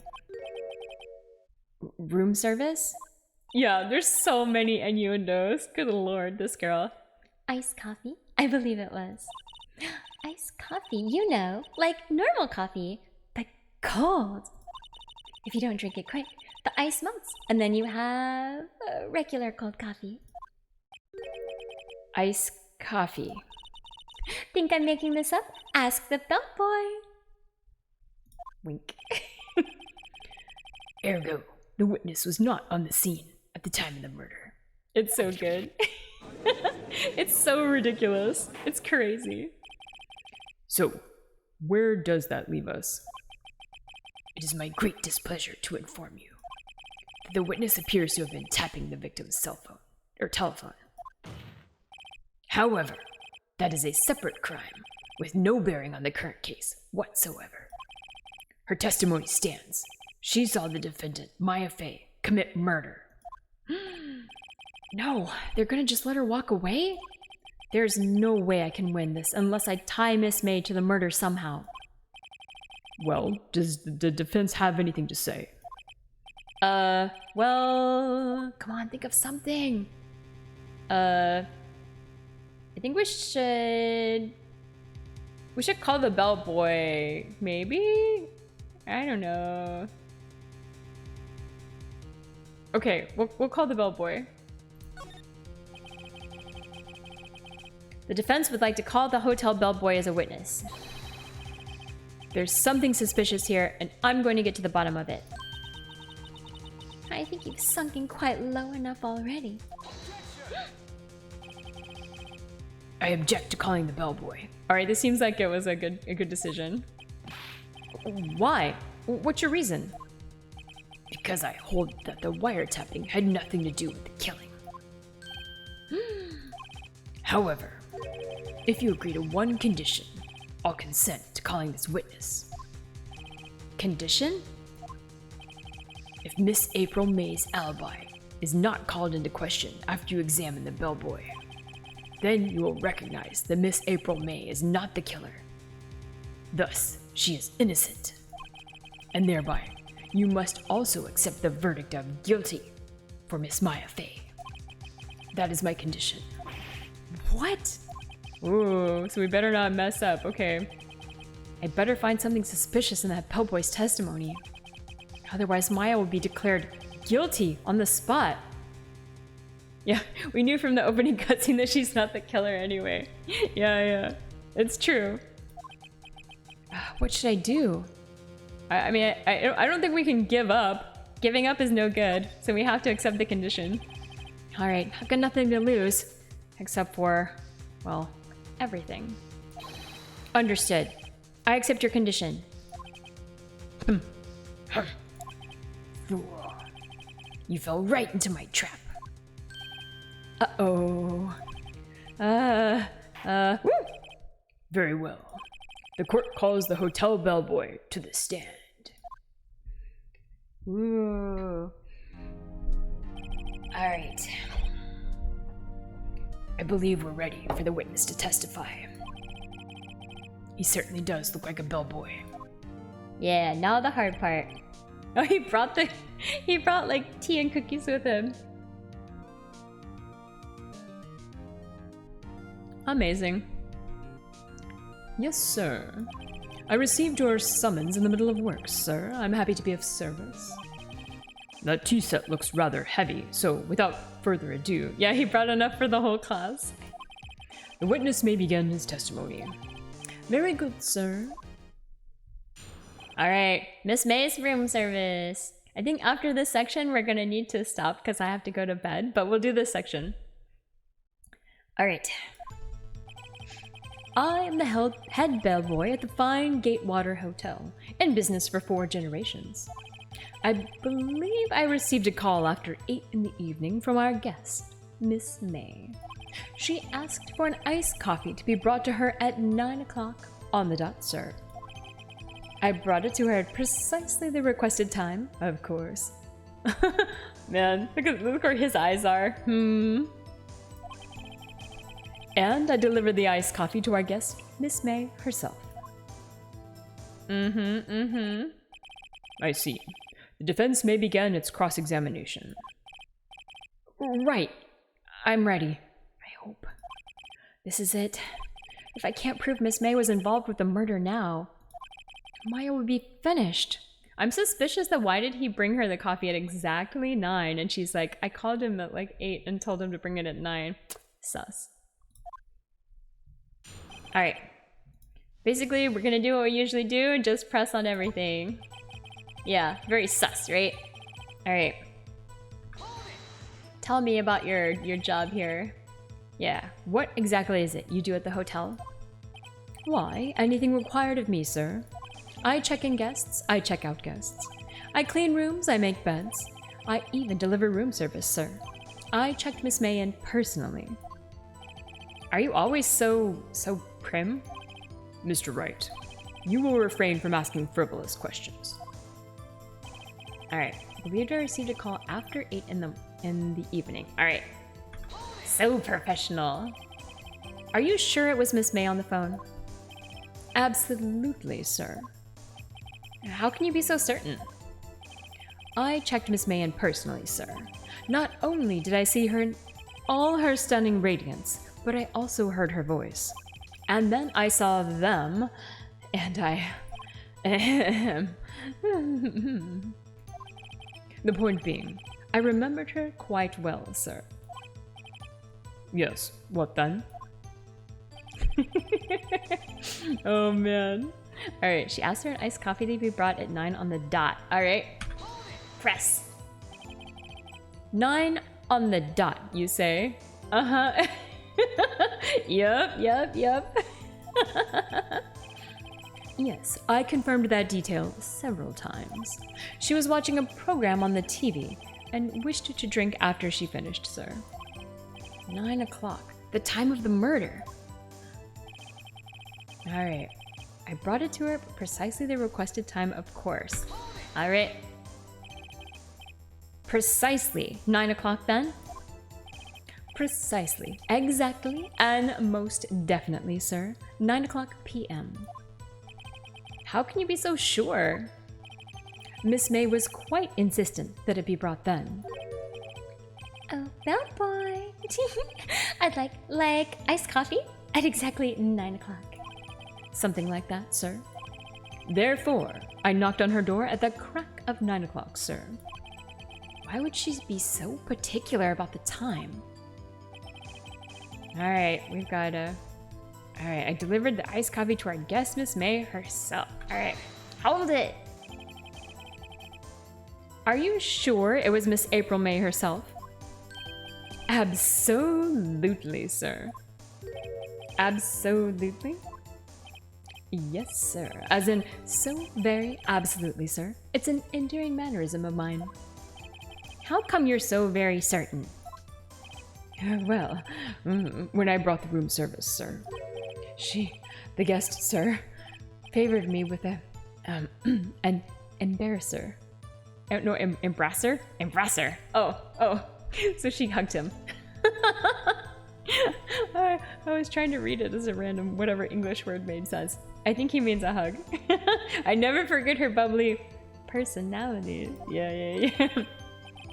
Yeah. Yeah, embrasser. Is that French for embrace? Oh, it's a kiss. Wait, what? No, what? It's French for kiss, sir. But not a French kiss, sir. More of a peck on the cheek. My goodness. Yeah. Oh my god. Matthew Preston. Oh my. Oh my indeed. Why would she have done that? And I believe perhaps she was momentarily swayed by my prim demeanor, sir. It was a moment I shall never, ever forget, sir. Sounds pretty fishy to me. I think our Miss May was up to something and wanted the bellboy to remember her. Oh yeah, maybe that was like her alibi, right? She was like making sure she had an alibi. Like, bring this at exactly 9 and then don't forget me because I totally need an alibi. It's no good. There's nothing here. Is that it? Tisk, tisk. Finally, you understand. This bellboy has absolutely no reason to lie. Now, if you have any decency, you will end this rather tedious cross-examination here. It was a bit tedious. This lady needs her own spin-off game. Yeah, she does have a solid 9 o'clock alibi. I would say she didn't do it, but I think she was still involved somehow. The witness may leave the stand. I can't let this happen, can I? I gotta protest. Sorry. Yeah. Wait, please wait. Yes? Does the defense have something to add? One last question. Let me ask one last question. Your Honor, I must object.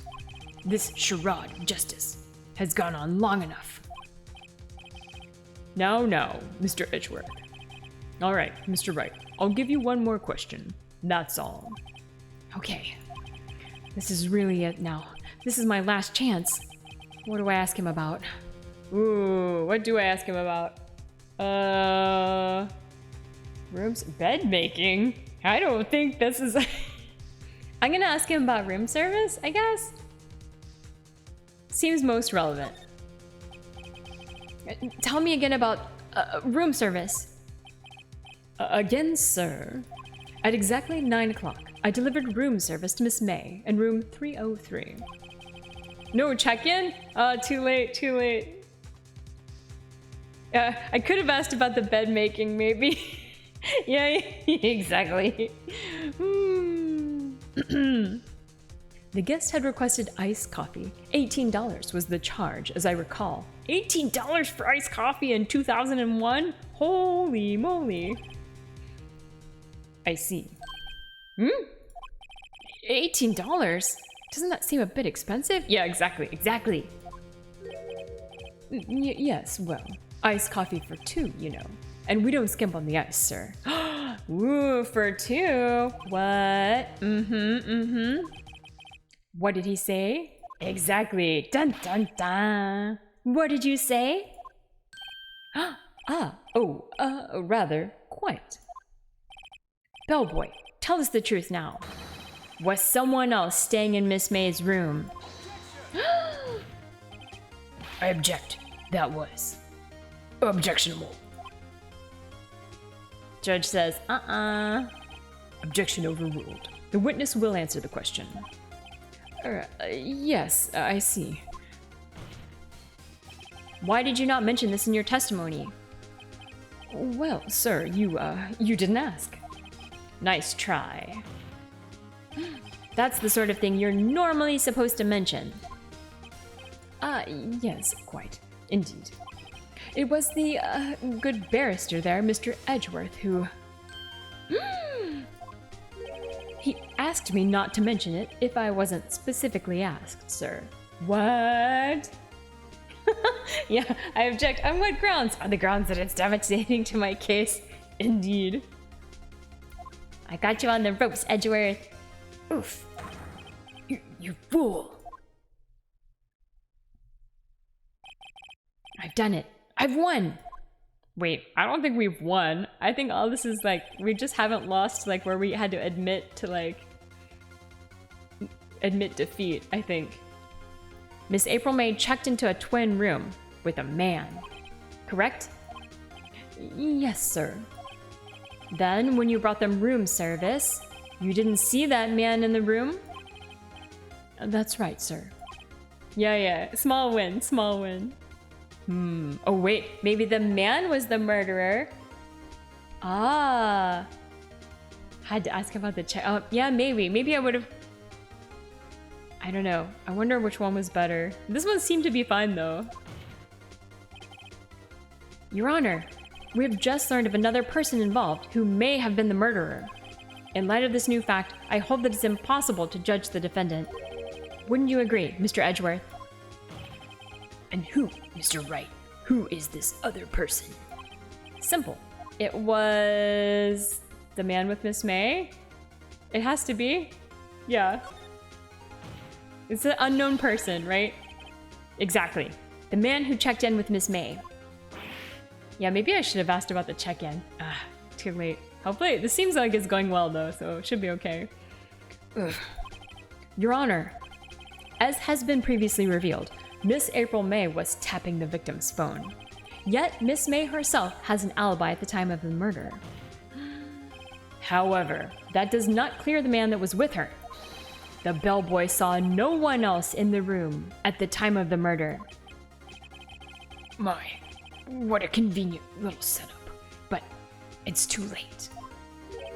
Too late? I suppose you'd like it if it was too late, wouldn't you? After all, it was you who hid the presence of the other man from this court. That's right, Batman, we got you. Upstart. Amateur. These accusations are ludicrous. Enough. The court acknowledges the defense's argument. I expect the prosecution and defense to look into this matter fully. Sounds like she was tapping something up.